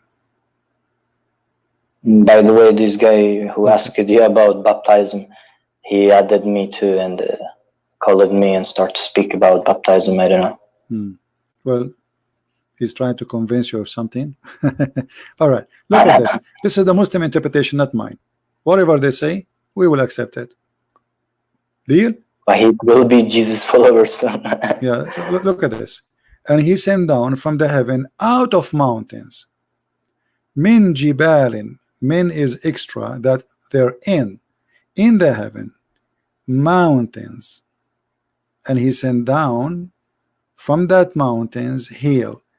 How the Muslims, they are saying to us, Allah, he sent down the Aaron, miracle of the Aaron, but yet the God of Islam saying that in there's mountains of hail, and Allah, he sent it the hail from those mountains. He break the hail from the mountain and he submit at the one who he don't like. Well, obviously Allah cannot be God. This is Tafsir al-Jalalain, and we can see Ibn Kathir, we can see Ibn Abbas, you know. So they talk about mountains. Here we go. This is mountains. Is this a miracle or this is something stupid? It's a stupid thing. He sent down from the heaven mountain wherein is with hail. So there is hail in the mountain. There's mountain of hail, and Allah, he break hails and he submitted at the one he like to punish. Now we go to different verses. If we go in the Quran, and instead we are talking about the mountain topic, just to show you how many evidence proving from the topic of the mountains that Islam is stupid. If you ask anyone, any Muslim, which one Allah created first? You yourself, now you are not a Muslim, but what do you think? Which one Allah created first? The mountains or the stars? Which one do you think? Mountains or what? Or the stars? I guess, well, my opinion, I guess stars. Okay. Well, I never asked someone about it. Let us read here. Let us read together. This is Yes. chapter 79. In chapter 79, it says the following: Are you more difficult to create or the heaven? On high he has raised as gonna be, and he has given it order of perfection. And then he made the night and the day, the day and the night. So like this is the stars, right? Day and night. Yeah. Is the lights. And then after that he made the earth flat. And after that he make it water, gave water and moistures and the trees and grass. And after that he put the mountains. So what is the last thing he made here according to this chapter? The mountains, correct? Yes. Okay. So the sky finished. Then after that he went to the earth. After he finished the sky, he created the stars. He made day and night. He made the earth flat. And then after that he make the water come, spring of water, trees. And then at the end he placed mountains firmly fixed. But mountains are not firmly fixed. The fact they are moving. Every inch in this earth is in continue moving, because we are simply swimming in the top of the magma. I mean, you do not need to be a genius to learn this in a school. When you are in the age of 13 they teach you that. Now we go to different verse in the Quran. We go to chapter Fussilat, verse number, we can read it from verse number 1 if you want, but here it starts talking about the creation. Verse number 9, say what is in the disbelief, etc. Who created the earth in 2 days. Look at the lies, they say 2 period, the fact it says 2 days. And he made the mountain above it service. So what is the second thing after creating the earth? Is the mountain. He made it in mountains about but the other chapter was the mountain was the last thing, right? Yeah. The other chapter, the mountains was the last thing, not period. This is 2 days. Let us change the translation. You will see how how everything changed. They lie in their translation. Never trust Muslim translation. Doesn't matter what translator. I'm telling you. Here we go to prove in front of you. He said down on earth mountains. Look. Say, is it that you deny who created the earth in 2 days? Do you see the word 2 days? 2 days. Why the other guy says 2 period? Because later they will say, oh, every day, every period is equal to millions of years, so they can play games. But it is 2 days. And then it says, and then he set on earth mountains standing firm, high above it. So what is the second he did? Placed the mountains.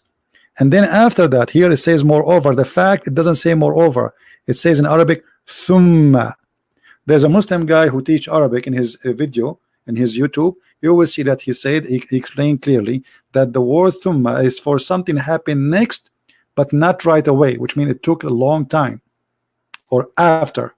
So look at the first translation. If we change the translator, this is Yusuf Ali. This is what I'm saying to you. We cannot trust Muslim translation. Look, then there's a huge difference between moreover and then. The fact even then is not true. He should say then after that. If we change from Biktal to different one, Halili and Khan, the guy he said here then too. But anyway, then is enough to prove that this has happened after, right? Okay, so first thing, Allah, he created the earth in 2 days. Then the second thing, he placed mountains in it. Then after that he went to the sky and he made it 7 sky. The sky at that point was a smoke, as you see, which means there was nothing. And then he completed and finished them as 7 heavens in 7 days. So according to this chapter 41 verse 12, what is the last thing is finished? The stars. Yeah. What is the second thing was created? The mountains. Right? Yes. Okay, but the other chapter we showed you, chapter 79, it says there was difference. Yeah, it was totally the opposite. Not only different, it's totally the opposite direction. So here the heaven finished first, then he started working in the earth in the other chapter, and the second thing he created, you know, like here he made the sky, and then he lifted it up because supposedly the sky was on the top of the earth, and then he made the day and the night, which means the stars created as a stage number 3, and then after that he made the earth flat. So the first thing Allah finished is the sky, and then he started working in the earth. But in the other chapter is saying totally the opposite. So if the Muslim is speaking about mountains as a miracle, how Allah even don't remember how he created and what he created first? I mean, this is very simple. In the top of that, it's stupid to say what he's saying, that he placed the mountains in the top of the earth. If you go in the hadith, because Muslim they might say, well, Allah did not mean that, he means something else. Let us go to the hadith. Muhammad, he said the following, not me. I understand. Yeah, Allah Messenger said, I don't know if you can read the screen. Actually, let us show it to you from Sahih, from the Sahih hadith. For the Muslim, they will not say he is showing us from a book we don't trust. Muhammad said, Allah the Exalted, the Glorious, created the clay on Saturday, and he created the mountains on Sunday. Correct? Yeah. Okay. And then he created the trees in Monday, and he created entire number in Tuesday, and he created the light in Wednesday. But look, if we go to chapter 41, 79, it says the opposite. Allah created first the day and the night. He finished the sky, and then after that, not moreover, you know. If This is already from the Quran, right? This is from the Quran. We are not quoting from anywhere. And then after that, he started working in the earth. And after that, he made the water come. And after that, he placed the mountains. So according to chapter 79, the last thing Allah he finished is the mountain. He placed it in the top of the earth. In chapter 41, it was the second thing Allah he made. He placed the mountains in the top of the earth. So what kind of God? He don't remember what he did. I mean, this is very simple. In the same time, the earth is a flat. You see, when it says وَالْأَرْضُ بَعْدَ ذَلِكَ دَحَاهَا, Dahaha, I saw many Muslims lying. They're saying that the word Dahaha mean he made it like an egg. The word Daha is an egg. That's a lie, big fat lie. All dictionaries, all Islamic dictionary, even translation, nobody says like an egg, for it's a lie. As you see here, it says this is the Muslim translation, and after that he spread the earth. But the fact, it doesn't say spread the earth, it says he made it flat. Let us go and see the Quran interpretation by Muslims. Chapter 79, verse number 30. We go here. You see, everything we say, we give a proof for it. We don't make things up. We don't give our opinion. We are just showing a pure reference. Whatever it is, you know. Does it say flat? Absolutely, it says a flat. This is, if you go to Ibn al-Jalalain, let us show the interpretation. And after that, he spread out the earth and he made it flat. Do you see the word flat? For it had been created before the heaven. Look, the earth is created before the heaven. Is that what science says? Yeah, I understood. And the funny, they say to us that the Muslim believe in the Big Bang. Okay, how you believe in the Big Bang, but your book says that the earth is created before the space?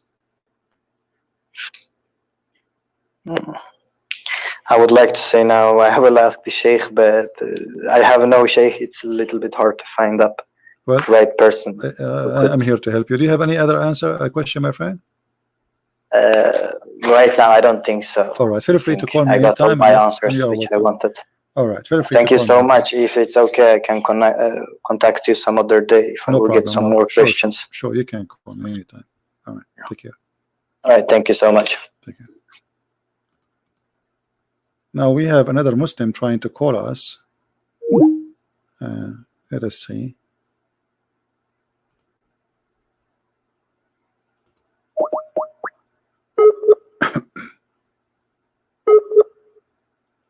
All the miracles of what's called miracle in the Quran is based in fabrication.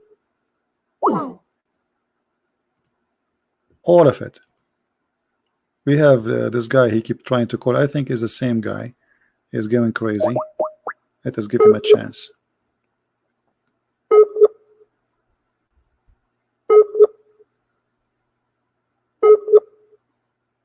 Okay.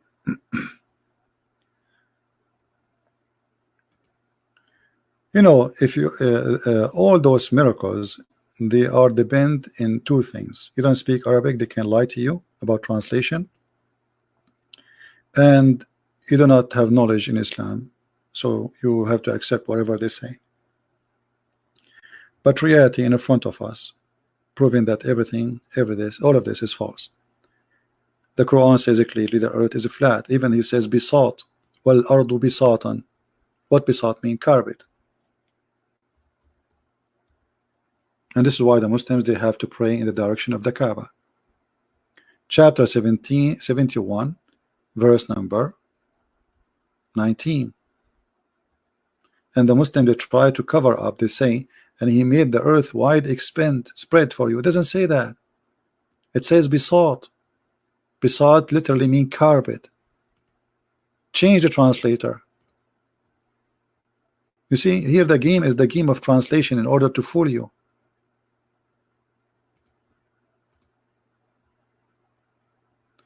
He made the earth wide expanse for you. That doesn't say that.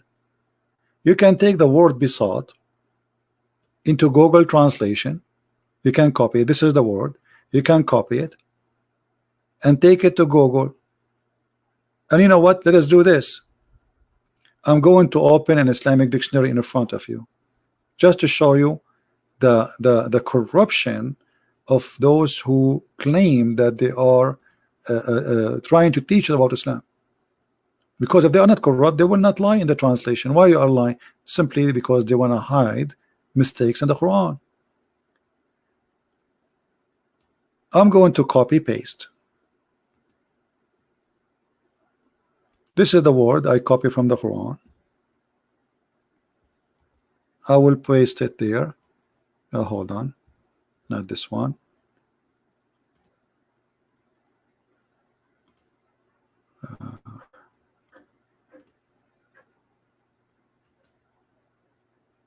Too many pages open. Here we go. This is the word besought.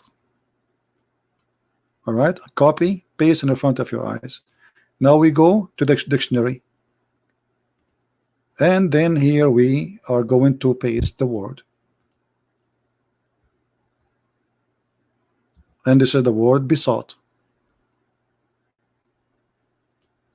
Besought kalimat al-Quran. Look what they say to us: an expense. Because they say it's kalimat al-Quran, they translate it as an expense. But if you ask any other person, they will say, if you switch to Arabic, you will see that it's mean carpet. And let us prove it to you in a simple words. Look, this is the same thing, the same dictionary. Look, flying carpet, magic carpet, mate, etc.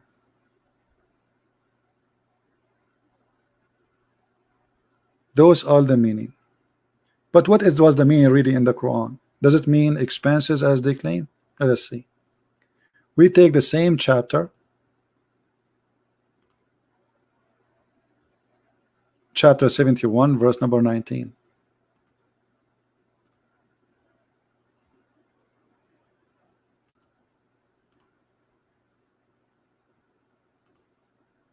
And this is the Muslim interpretation. Do you see it? It's about make it flat like a carpet. Expenses, it's mean he expanded, supposedly. But by the way, the verse doesn't say that word at all. Or what it says besought, which means even the translation here is false. It doesn't say the word flat. It says the word carpet, which means flat. But this is supposedly the interpretation. And this is Tafsir al-Jalalain. What about we go to Ibn Kathir? Let us see what Ibn Kathir will say. Because maybe Muslim will say, well, we don't like this interpretation. So we go to Ibn Kathir, chapter 71, verse number 19.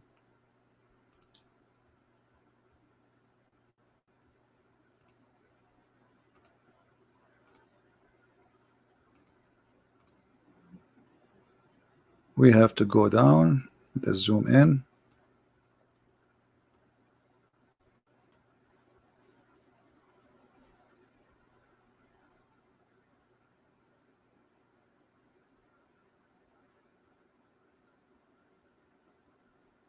Okay, here we go. Allah, he made the earth without expenses, meaning he spread it out, he leveled it, he settled it, he stabilized it firm with lofty mountains. All of this is speaking about a flat earth. Not only that, what about the chapter Qaf? Chapter Qaf, just to confirm that the earth is flat. The earth not only is a flat, but it is surrounded by a mountain. It's called Qaf. There's a chapter in the Quran, it's called chapter Qaf. So if you go here, you will find the following. Chapter Qaf, verse number 1. And this is the Muslim interpretation again. You can choose whatever interpretation you wish.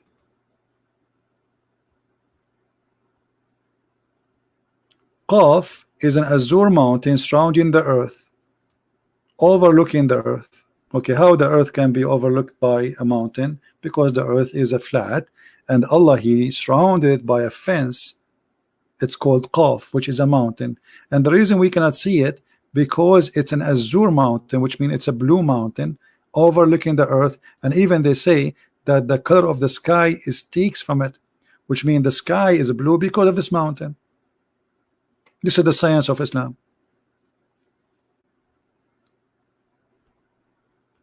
The earth is a flat, mountains placed in the top of the earth, they are not from the earth. Mountain created in a second.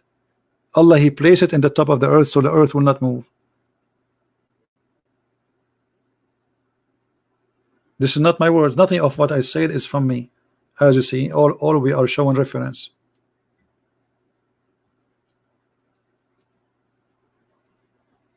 Where is the Muslim who was calling me like crazy when the guy was talking to me? You see, all the purpose, they are just trying to disturb the guy. He stopped talking to me, they stopped calling. That's the whole story.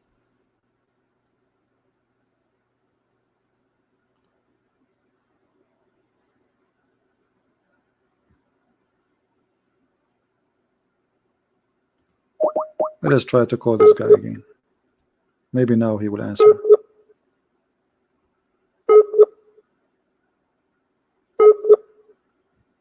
Yeah.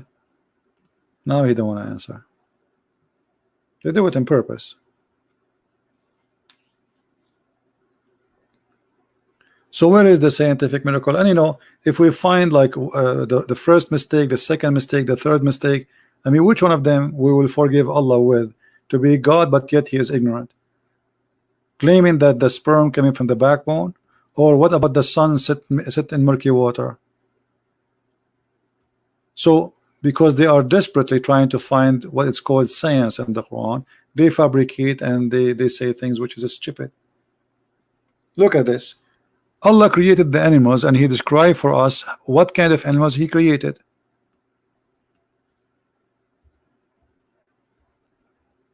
And as long as the Muslims they claim that their book is the book of science, well then we have to take it as a book of science.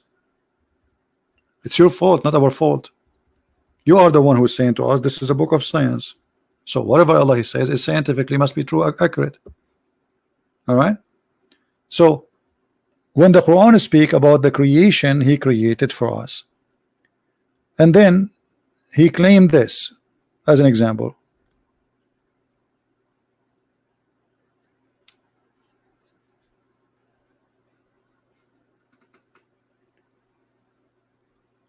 You have an example with the cattle. What is the example? You know, like if you read this verse, the Muslim they will say to you, this is a miracle, this is the scientific discovery. The blood, the suck, etc., and then milk. But this is not what the verse. Let us see what the verse interpretation is saying. The verse interpretation proven to us Allah to be a false God. They try to play with the translation. They try to play with the interpretation, but they cannot do that because we have their scholars who written their books hundreds of years ago, and they understand very well what the Quran said. Chapter 66. How Allah explained how the cow she have milk. How this happen? We give you a drink that which of is in their bellies, and it's coming from their blood. Let us read the interpretation and you will die laughing. And by the way, they try to fabricate to cover up for this, but it doesn't work.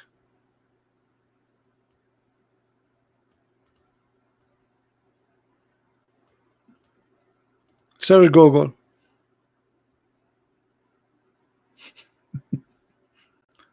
Tafsir al-Quran. Let us open the tafsir in the Quran. All of those are tafsir al-Quran, but I will open this site here, have many tafsir in one page. Okay. Where is the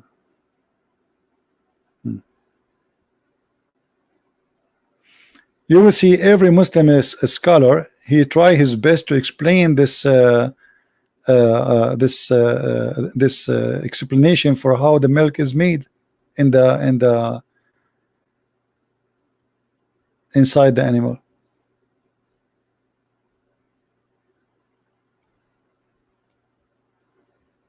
Let us go to English so you understand. I'm just show it to you in Arabic for those who speak Arabic, but let us go to the English.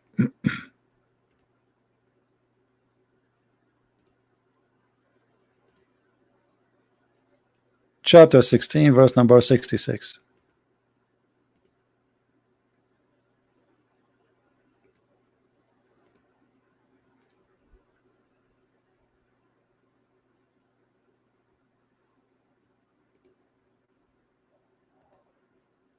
In this website we have only two interpretation in English. One is Ibn Abbas and one is Ibn Jalalain. We can go to Ibn Kathir too until that website open.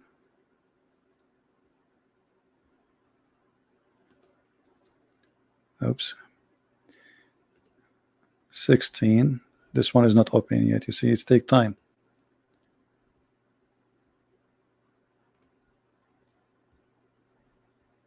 All of this is miracles of Allah.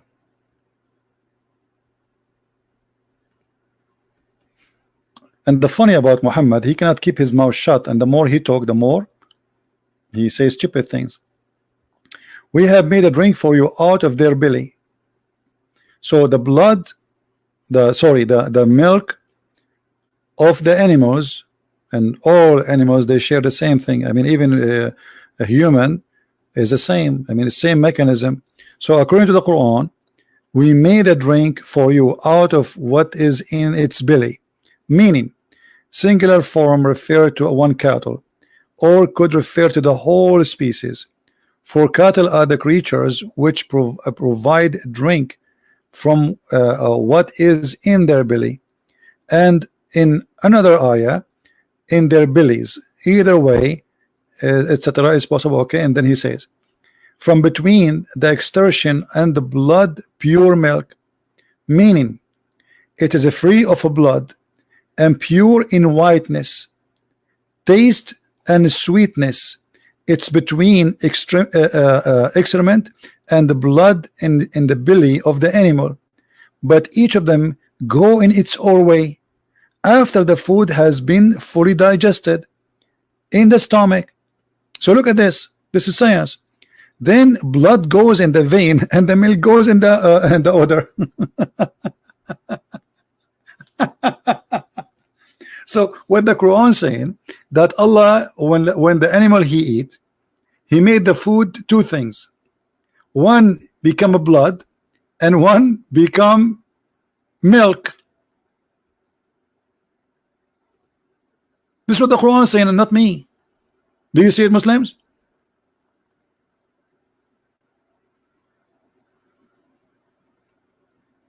Is that really how the milk is is made?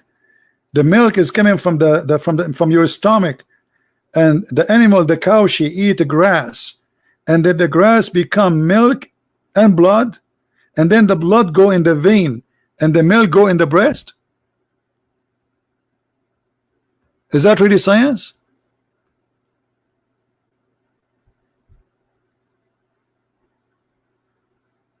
Is it me who's saying that? This is my interpretation. So what the Quran is claiming that Allah he made a miracle.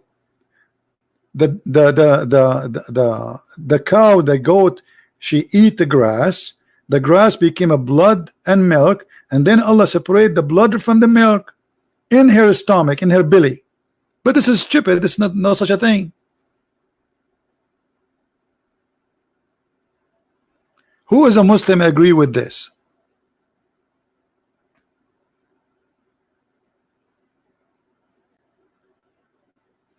Move the stupid message from the screen. Okay. Move the stupid message from the screen. You put this one? All right. So look at this. So guys, this is wisdom. The goat, she eat grass. the grass transform into blood and milk in the stomach. Read it carefully. This is not my words. This is not my understanding. From between the extortion and the blood, the pure milk, meaning it is free of a blood and pure of its whiteness, taste and sweetness. It is between excrement and the blood in the belly of the animal, in the belly of the animal, but each of them goes in its own way after the food has been fully digested in its stomach. The blood goes in the vein, the milk goes in the udder, the urine goes in the bladder, the feces goes in the anus, and none of them get mixed together. A miracle of Allah. And this is how Allah, He explained how He made the milk. Who is a Muslim agree with that?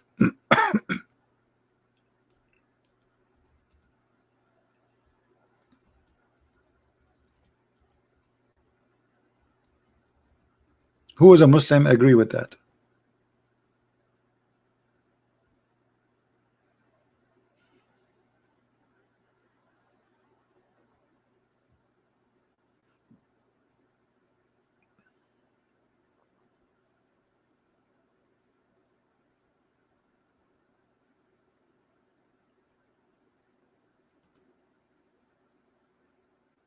Any Muslim?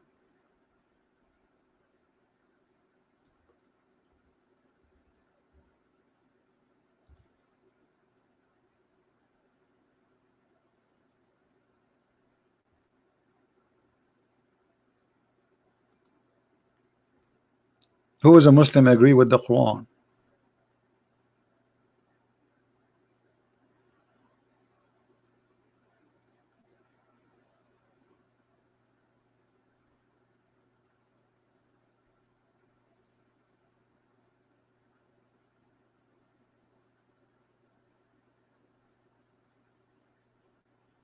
You know, you have tons of articles about this.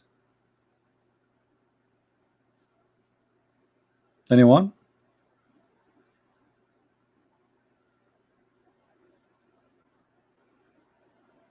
By the way, this is I mentioned this is for your benefit, because this will give you like a good help. I thought Muslims would get excited, they will call me and they will say, yes, scientists agree with this. Where is the Muslims?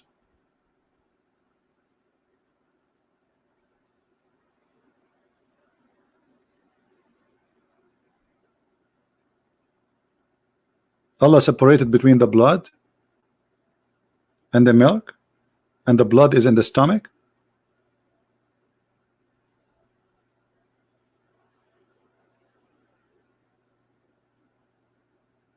The blood go in the stomach and come from the stomach.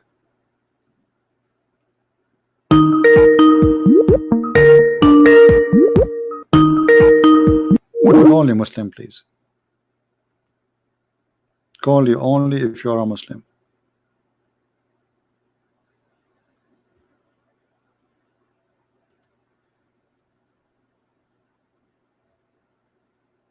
Articles, madness. Don't force me to block you. Why people they insist? I say call me only if you are a Muslim. They don't listen, and then I block them. Here we go.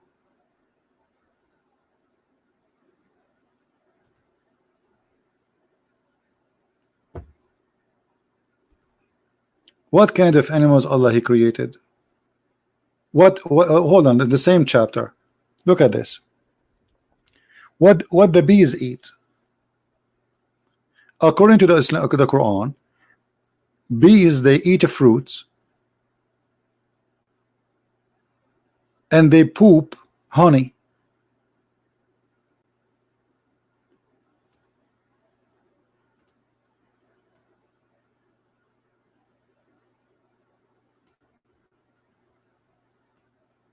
Is that true?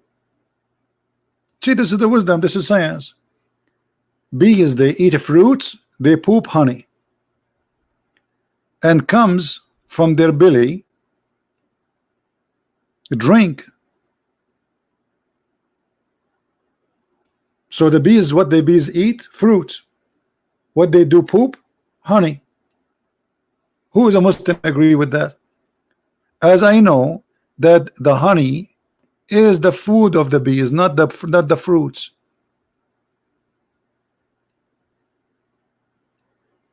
Bees, they go and collect nectar and they bring it back. They don't eat it. They carry it back to the hive, and then that thing, that liquid they bring, is going to be converted into honey. This is their food. It's not their shit. Excuse my language. So the Quran is claiming that the bees, they eat fruits, they poop honey. Who agree with this?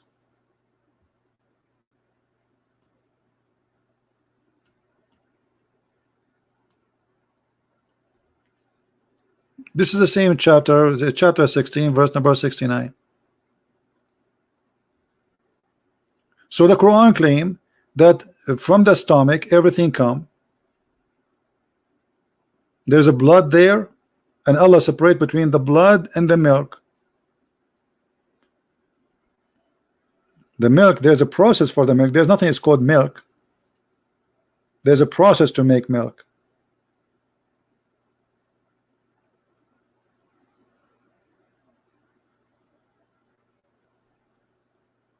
And here in the chapter in the top, there's many mistakes.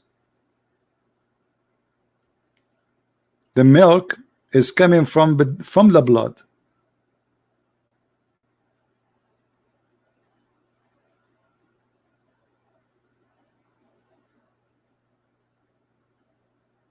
And here another mistake. The bees, they eat fruits and they poop honey. So Muhammad, God, he think that when we eat honey we are just collecting their poop, and this is not the food of the bees, when the fact this is their food. We are literally we are stealing their food. The poor bees, they make food and we steal it. As simple as that. According to the Quran, no. They eat from the fruits and they poop honey.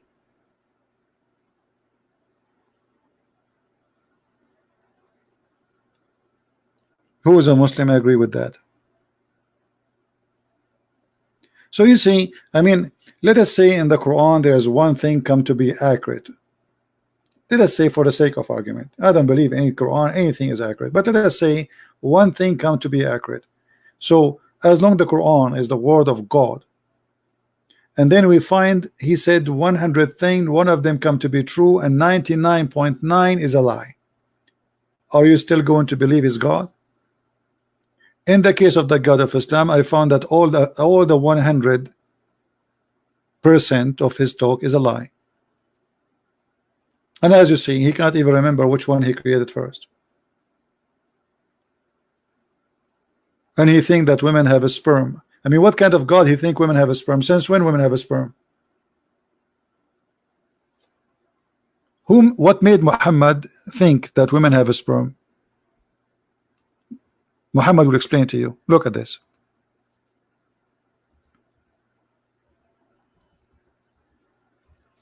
And here you understand how Muhammad fabricate Quran.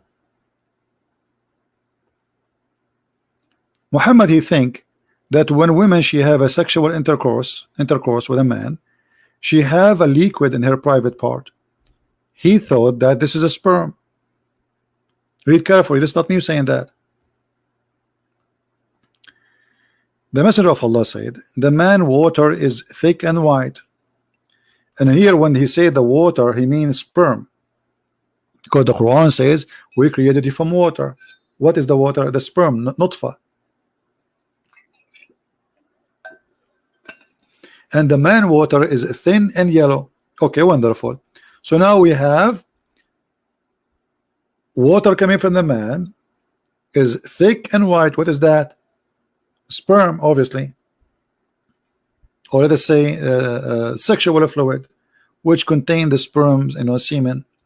And women's water is thin and yellow. Look, Muhammad, he called both water. The first water is what? Is the man's sperm, the sexual fluid, including the sperm. And then women have water too, and their water is thin and yellow. Whichever of them comes first, the child will resemble the parents. Do you see it? And Ibn Kathir explain more about chapter 86 verse number 6 and 7. He says sexual fluid come from both of them, which without from both of them the baby will not be created. Okay, what is that sexual fluid? He said that this is a sexual fluid coming from the backbone of the man and the ribs of the women. Okay, how this can be from God, and how Muhammad he says such a stupid thing? Because here either you have to accept that Muhammad is a liar, he claimed that he have knowledge, or Muhammad is a fool. He's not lying, but he's just a fool. But either way, he cannot be a messenger of God. See? Proceeding, it's a sexual fluid proceeding from between the backbone and the ribs, meaning the backbone and the ribs of the man and the ribs of the women. And even it says, actually in Arabic it says the location of the necklace for the women, which means the sperm of the women, the yellow liquid which Muhammad described here, the water which is thin and yellow, whichever of them comes first, the child, which means if the woman she have orgasm first, the baby will be a girl. If the man have orgasm first, the baby will be a boy. So how this can be from God? You see, I mean, name for me one chapter in this book is not stupid.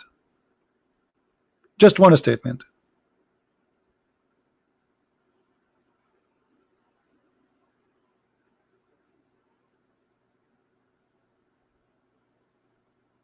Any Muhammadan?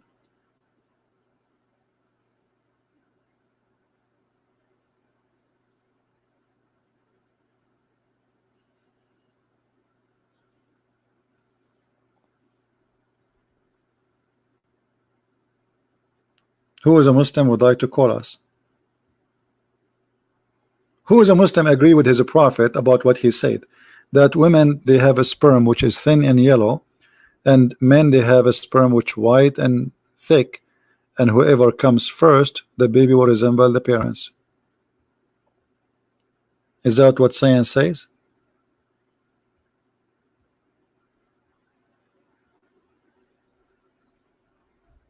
Any Muslim? If you say and if you agree that this is false, then you just agree that Muhammad is fabricating knowledge, claiming knowledge. That means he's a false prophet. Otherwise, prove to us that this is true. Who in the world believe in such a garbage?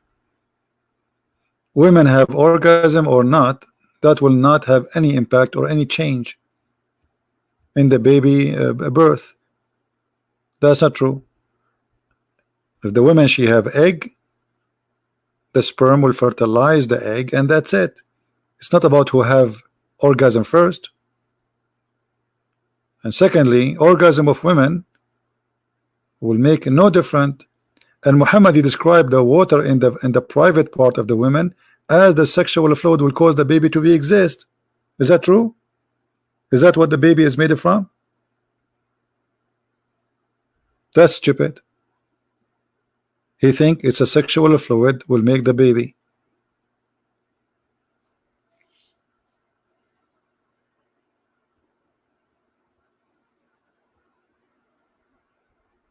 Any Muslim?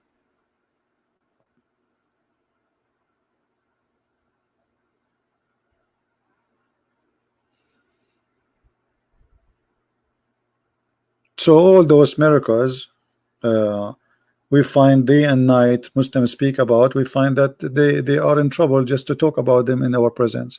If you don't speak Arabic, you do not know much, you know, they will be happy to tell you stories about the amazing Quran. Quran, brother, is a built-in proof. Built-in. The Quran have built-in proof, brother. Okay, what is the built-in proof? Like what? And by the way, why the women water is thin and yellow, as I've been told by somebody who knows, supposedly they are doctors, etc. They said that women should not have water which is yellow unless you have infection. Why the women water is yellow? This is about sexual infection. Look like Muhammad, he never have sex with a woman. She is healthy.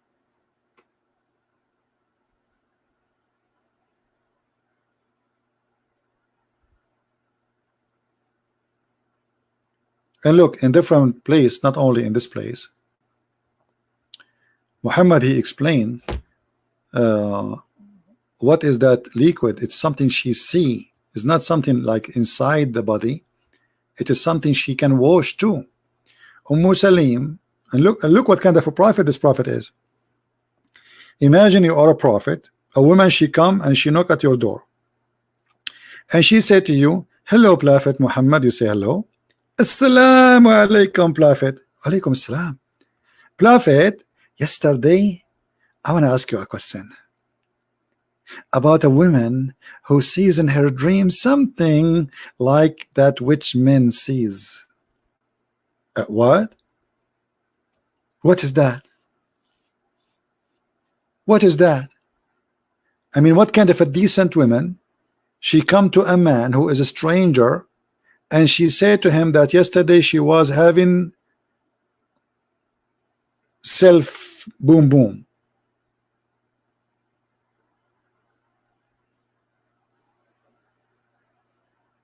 And then the messenger of Allah said, okay, if she sees that and she has this charge, then she have to perform a bath. Oof. And this is needing a question and answer from the Prophet.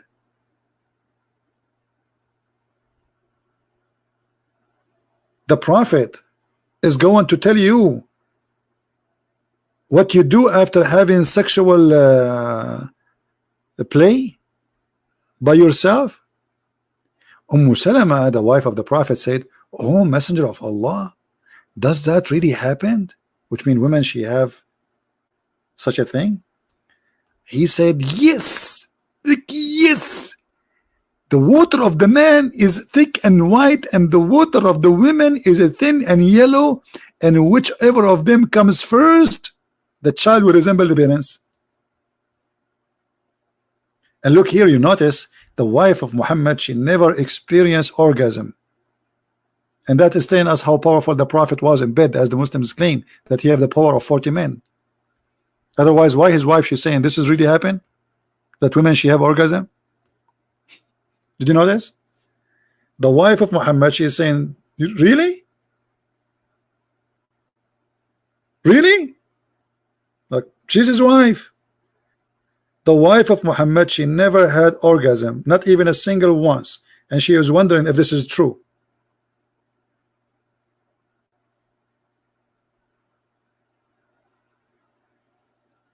The woman who has seen a dream, she have orgasm, and the wife of Muhammad, she could not have it all her life.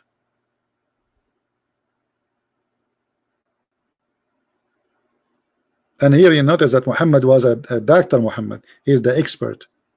He's expert in medicine, he's expert in religion, you know, an expert in your private part, you know, and he knows who comes first, who will resemble the father or the mother.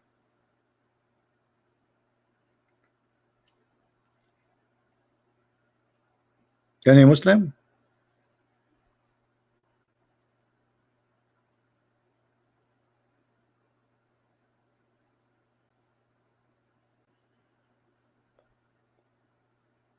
This is nothing but stupid, you know. There's no way this guy is a prophet. And as you see, this is authentic story. So what we will do now, is it really true that the women, she have water which make the sperm, it is yellow and thin, and the man have a sperm which is white and thick, and whichever of them comes first will resemble the parents? Again, you have to agree that either Muhammad is a liar or he is a crazy man. Either way, he is not a prophet.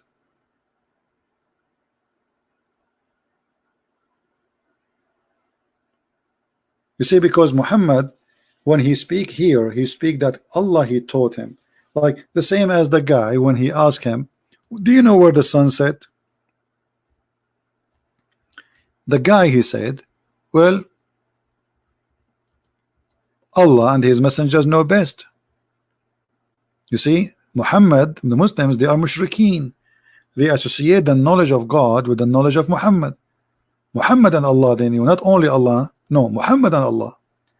So I was sitting behind the messenger of Allah, and he was riding a donkey while the sun was setting. He asked, do you know where this set?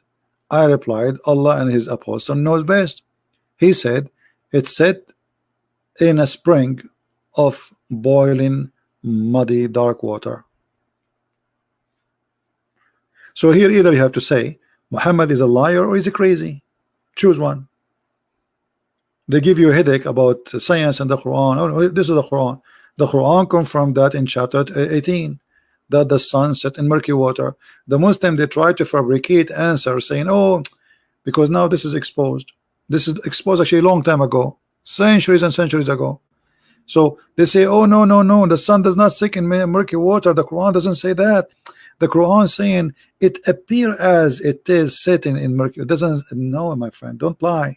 Here we go. Your prophet getting you busted. Your prophet getting you busted. The problem with Muhammad, he cannot keep his mouth shut. If Muhammad he keep his mouth shut, you Muslims can fabricate as much lies you want to cover up that mistake. But what we can do with the man, he cannot shut up. You see, in the Middle East, if a man he is foolish, when like in the Middle East, like when you go to get married, you take your parents with you to ask for the hand of the girl. You don't go by yourself. But if the son is a foolish person, the family, the parents, they will say to him, when we go there, don't talk. Even if they ask you, we answer. Don't talk. Because the second he start talking, it is the same second they will know that their son is an idiot, foolish. And this is Muhammad. He can't stop talking. And look, voluntarily, he is busting himself. If Muhammad don't keep talking, claiming knowledge, it's going to be very hard for us to get him busted. Right? But a foolish man, he have to talk. Imagine you are a foolish man and you work as a spy for CIA. The whole world will know that you are a spy second day. Because you cannot keep your mouth shut. You have to tell everybody. And now Muhammad is a prophet, and he is telling us news nobody knows. He have the knowledge. He want to teach them. Do you know? He's asking the guy, do you know where the sun set? The guy like, what? For sure I don't know. You are the prophet, not me. Hello? Allah and you knows. Only and you. There's only two people in the world they knew where the sun set. Allah and Muhammad. Isn't it obvious? And what is the answer? The sun set not in an ocean. You see, when they try to cover up, they say to you, oh, the sun it's set in the ocean, so it appears like it's sitting in the ocean. But even the Quran never said the word ocean. The Quran says it's set in a spring of water. The reason for that, because the throne of Allah is over that spring, over the water. It's not an ocean.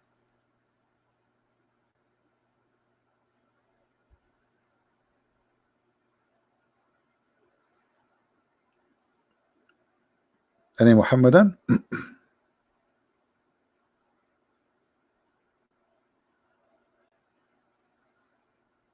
Well, if we have anyone, he can text me in Skype and we can talk to him, no problem.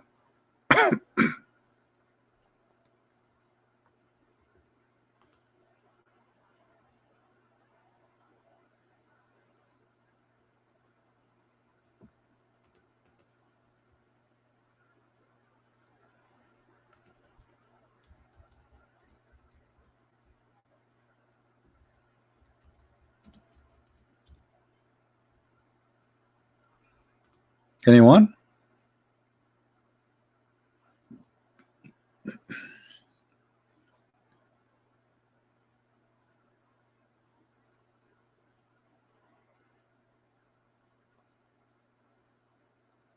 And by the way, I was going to tell you a secret about where the moon set, but I said to myself, why I want to share it with you for free?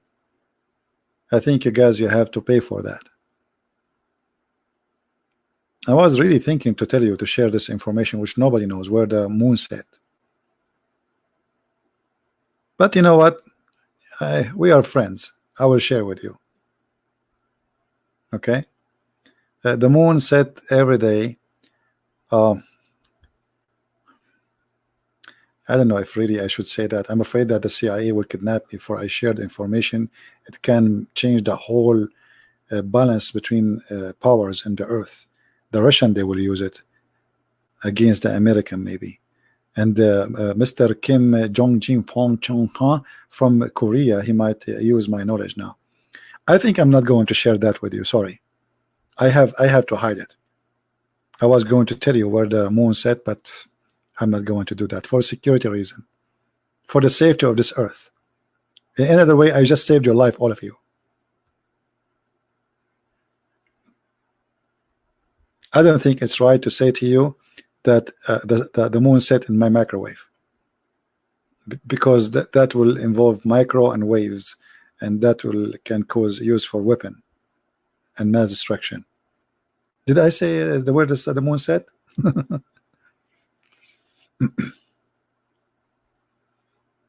Any Abdul?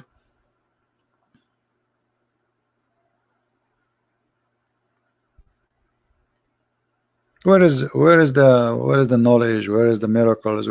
This is the prophet he speak of? Where Muhammad he got his knowledge? Where the sun set? From Allah. And then the Muslim, they try to cover up and they try to fabricate the interpretation.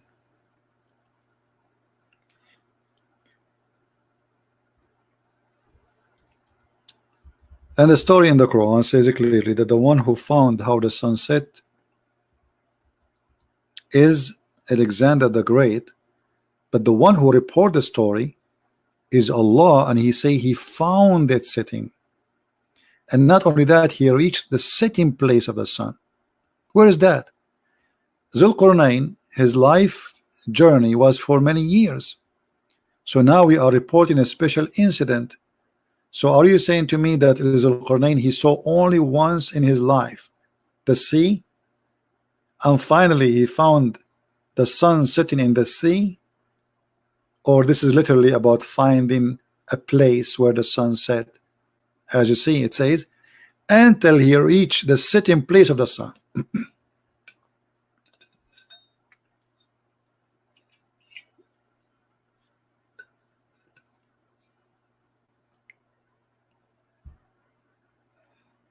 Anyone?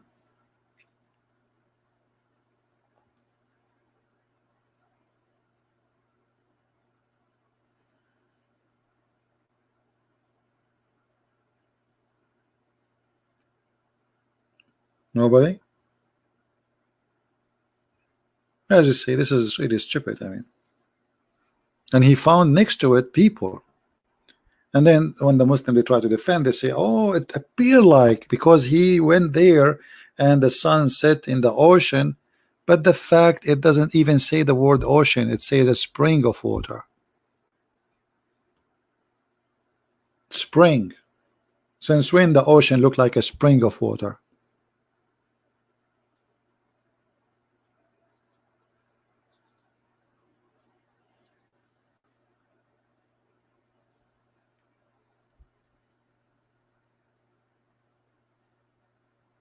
Anyone?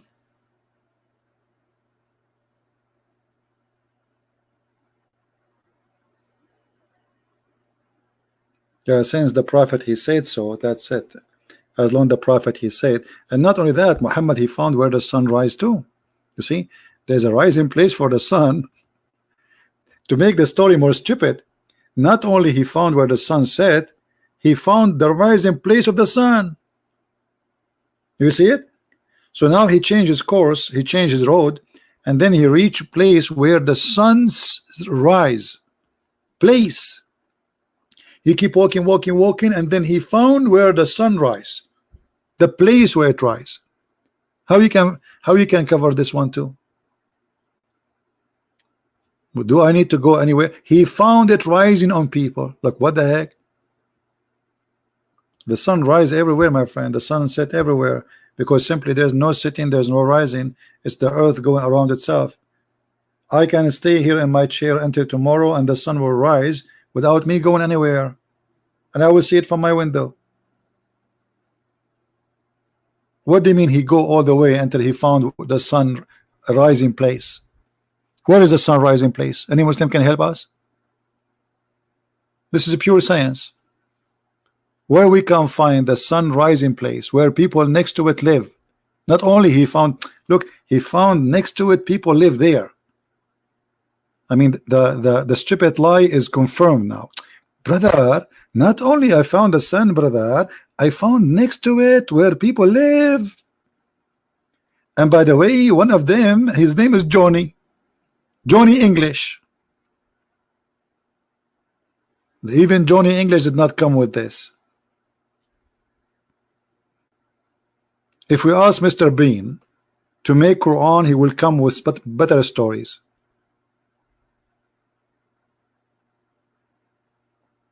And then, by the way, those people there are stupid.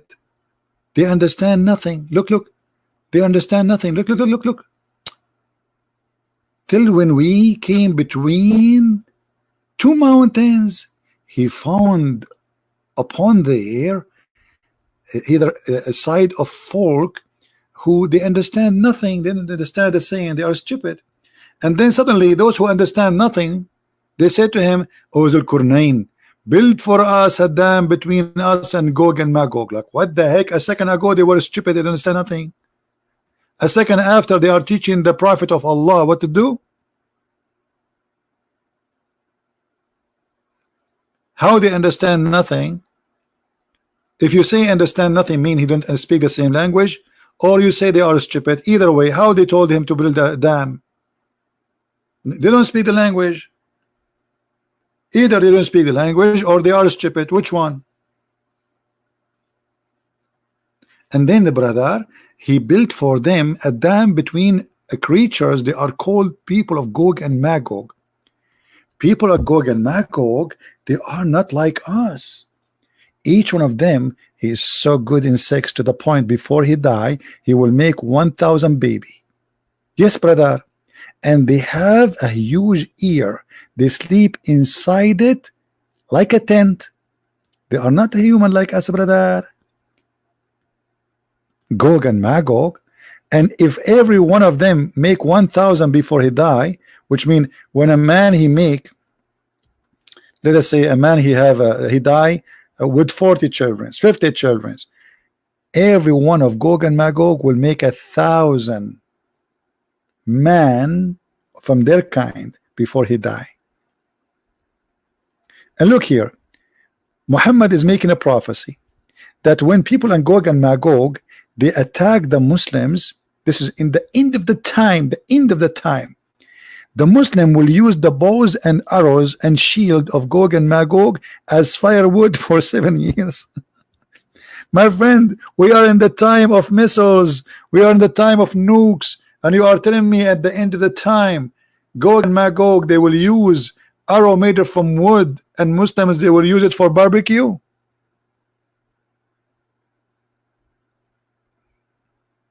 This is the end of the time. Even John Wick, he come with better.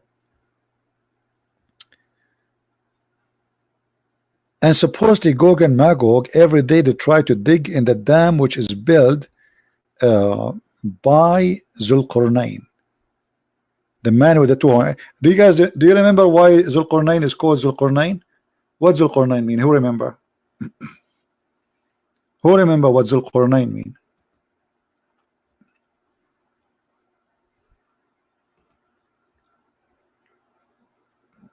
What this word mean? The man with the two horn. Why he have two horn? because Allah, he sent him to his people and he asked them to convert to Islam. His people, they hit him in his head and they killed him. And this is how, and Allah, he touched that place and that place grow as horn, and this is how he got the first horn, and Allah raised him from death.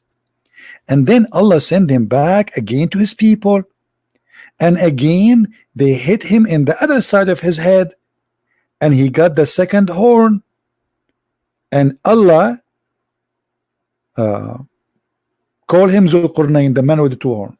True story. In the Middle East, we have a lot of people, they have two horns already.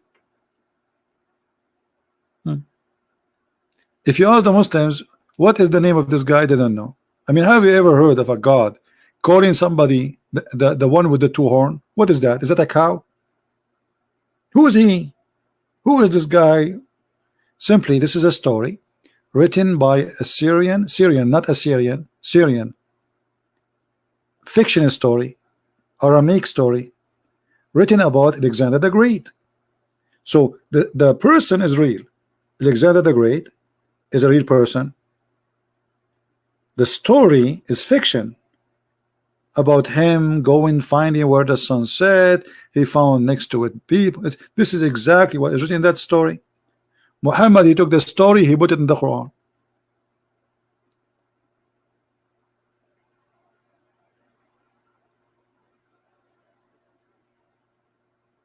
No, Gog and Magog in the Quran, it's about people, not location. See, the Quran have different story. The Quran, because that story is taken from a fiction story, as I said.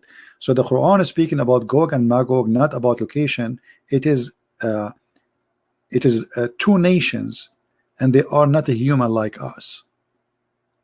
And until now, we cannot find this dam, which is built by Zulqarnain, which is made from iron and copper. Look, he built a dam between those two mountains, and now supposedly those Gog and Magog, they are trying to dig every day in that wall, and they cannot go through every day.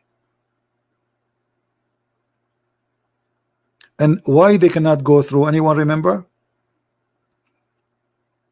Anyone remember why they cannot go through? Who remember? Why Gog and Magog, they cannot come to us yet? Let us see how they are digging the iron wall, yes, but every day they dig and then they go to sleep. According to Muhammad, when those people, they are digging in the wall which is built by Zulqarnain, when the night come, they go to sleep and they forgot to say inshallah tomorrow, which means God is willing, Allah is willing, we will continue tomorrow. And because they forgot to say inshallah, Allah, he blocked that hole which they dig all day long. They come the second morning, they found it blocked. Subhanallah. So one day the leader of them, he will say that word, he will say inshallah tomorrow we will do it. Continue. And when they come in the second day, they will find that hole they digged is not blocked again by Allah. Do you see it? Amazing, isn't it? All those stories about Zulqarnain and Gog and Magog, prophecies of Muhammad.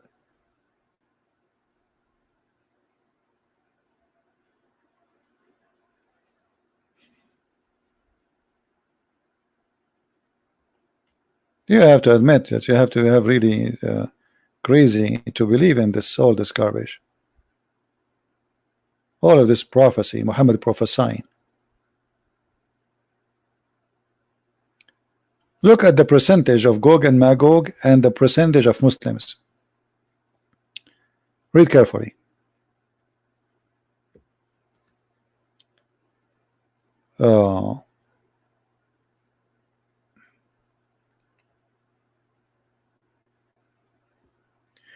The people were so distressed and afraid. They got scared from Gog and Magog. and their faces got to change in color, whereupon the Prophet said, from Gog and Magog 999, and from you will be taken out of one from you. Mean. What do you think, Muslims?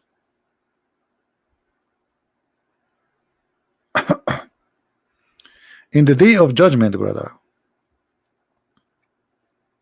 because the percentage of Gog and Magog is 1,000 to 1, as we said, from every 1,000, look, then there will be the loud call saying, Allah order you to take among your offspring mission for the hellfire. Adam will say, oh Lord, who are the mission for hellfire? Allah will say, out of each 1,000 take out 999. Oof. And here the Muslim like, what the heck? Of every 1,000 human, there's 999 that will go to hell. At this time, a woman, she is carrying a child, a female, she dropped her load and she have a miscarriage, and the child will be gray hair, Muhammad making prophecy, and you shall see mankind as drunken state, yet they are not drunk, but severe will be the torment of Allah. When the Prophet mentioned this, the people were so distressed. And look, Muhammad now he's trying to fix his lie, because he said, he was talking to Adam, he says, take from every 1,999. So Muhammad, he said to himself, oh, what I did, I just told the Muslims from every 1,000 of you, only one will go to heaven. So Muhammad decided to fix it. Look what he said. So the people were distressed and they're afraid that their faces got changed in the color, whereupon the Prophet said, from Gog and Magog 999 will be taken out and one from you. But look, this is what he said in the beginning. In the beginning he was talking to Adam, the offspring of Adam. You see it?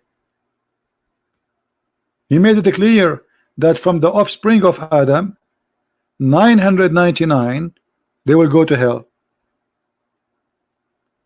And now to fix it, because the Muslim will not like that, I mean, what are you talking about? From every 1,000 of us, only one will go to heaven? That means all of us are going to hell. So Muhammad, in order to fix that lie he just made, he changed it, trying to say in the 900 is from the people of Gog and Magog. But as you see in the beginning of the story, he did not say that. He said those are the offspring of Adam.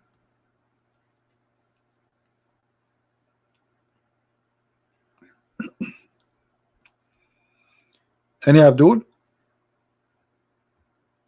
All right, look like we are out of Abdul. Don't forget to download the video, guys. We are going to, as usual, we don't keep the videos there.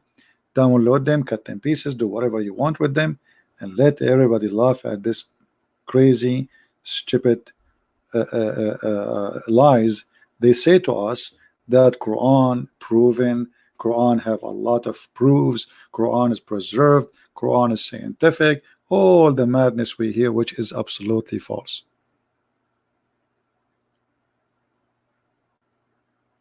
Download, share our videos, and if you like to always to get the updated link of the, because we delete the link, but what I do in Patreon, I update the link there, so always you can find the video.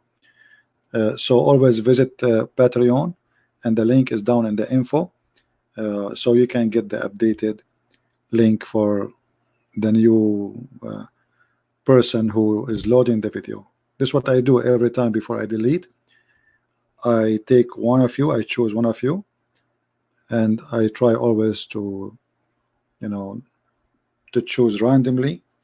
And usually the first one who download the video and post it is going to be usually the first to post his link in my Patreon, so people, they click in it and they go there to watch the video. All right. Yeah, and the new channel I'm just really busy, but anyway, the new channel is going to be like, it's just for us to talk about things in life, nothing about me as a person, but it's about experience and things maybe we'll learn from traveling. I've been around the world, many cities, many countries, and actually I need to do some maintenance for my teeth. So I'm thinking to go to somewhere in America. Dentist is extremely expensive. I mean, they rip you off. It's like, but you better you better let your teeth fly before you go to the clinic. So I might go to a different country to fix them, and maybe I will use that channel too to do either live broadcast or I'll post videos from where I am located, so you guys can share with me my travel experience. So soon I'm going to post that link for you where you can find my update where I'm going. And this is what happened to you when you still have teeth.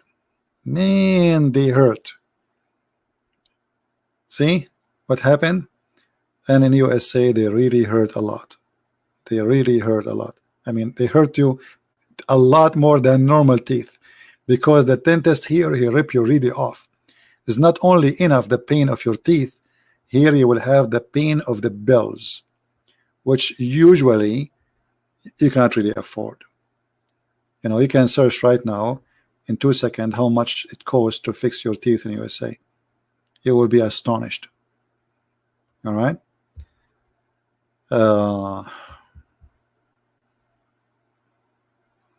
You will help me with your with my teeth? Why? Are you a doctor?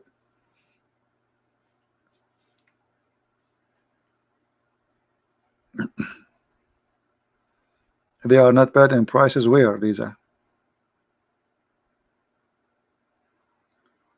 Go to Chinatown. What is that? What does that mean, Chinatown? Dentist is a dentist. Are you going to take me to the barber shop? In the Middle East, in some poor area, the barber shop is the one who fixes your teeth. He tie it into a rope and he ordered the donkey to run. Right? Yeah, Philippine, we will see. We will see. It will be updated. Don't worry. I'm going to post, as I said, the link will be for you always to be updated. I will post videos there to update you.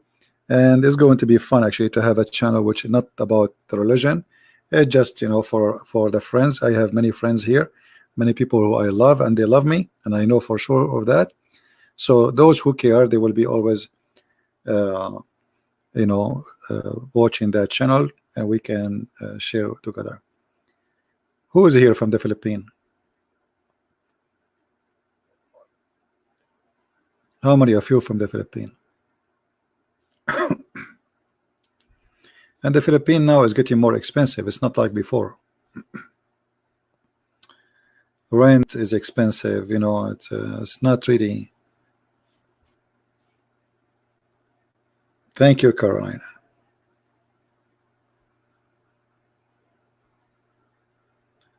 Yeah, let the college student play with my teeth. Exactly.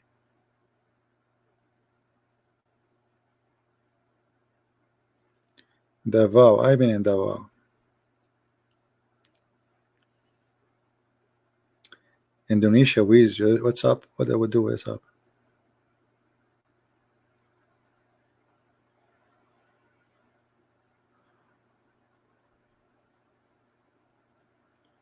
Yeah, the Pinoy student will play with my teeth, right?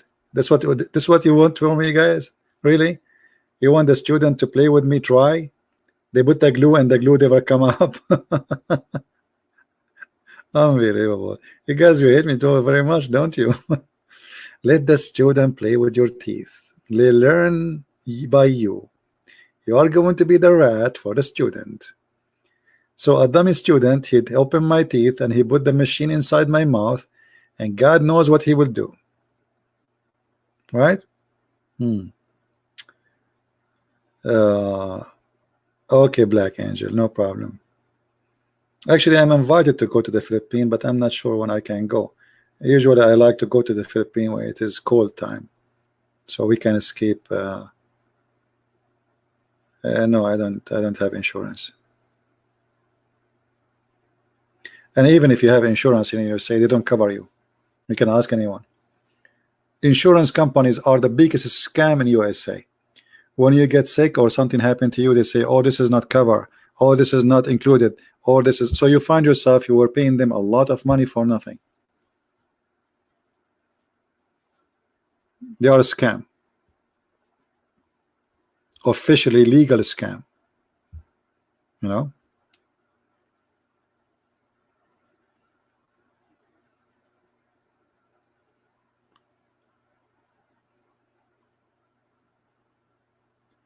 Yeah, exactly. Student, look what Andy said. Student, they close their eyes when they are working. Especially if it's a girl, first time she practiced that, she's scared. So she will close her eyes and she will be working in my teeth. And then Christian Prince, he will come back and he will say to you, a brother and sister, I'm going to explain to you what happened to my tongue. Simply, a Filipino student, he was working in my teeth and he cut my tongue by mistake. And because he is a student, I cannot sue her and I can do nothing about it. Yeah. And maybe even they will do the same what Dr. Bean he did. You know, Mr. Bean. Yeah, right.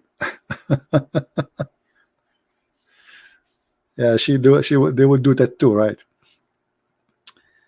Oh boy. But you see, you guys, you have a great ideas. I mean, that's a good idea. Yeah, you know, a student, he can see what happened to you when you are not a rich person.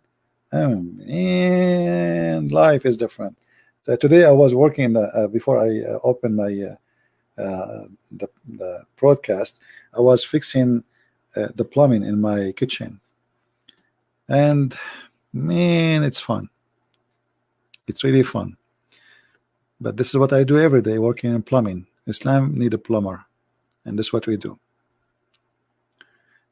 Yeah. Anyway, guys, I want to say thank you for being here.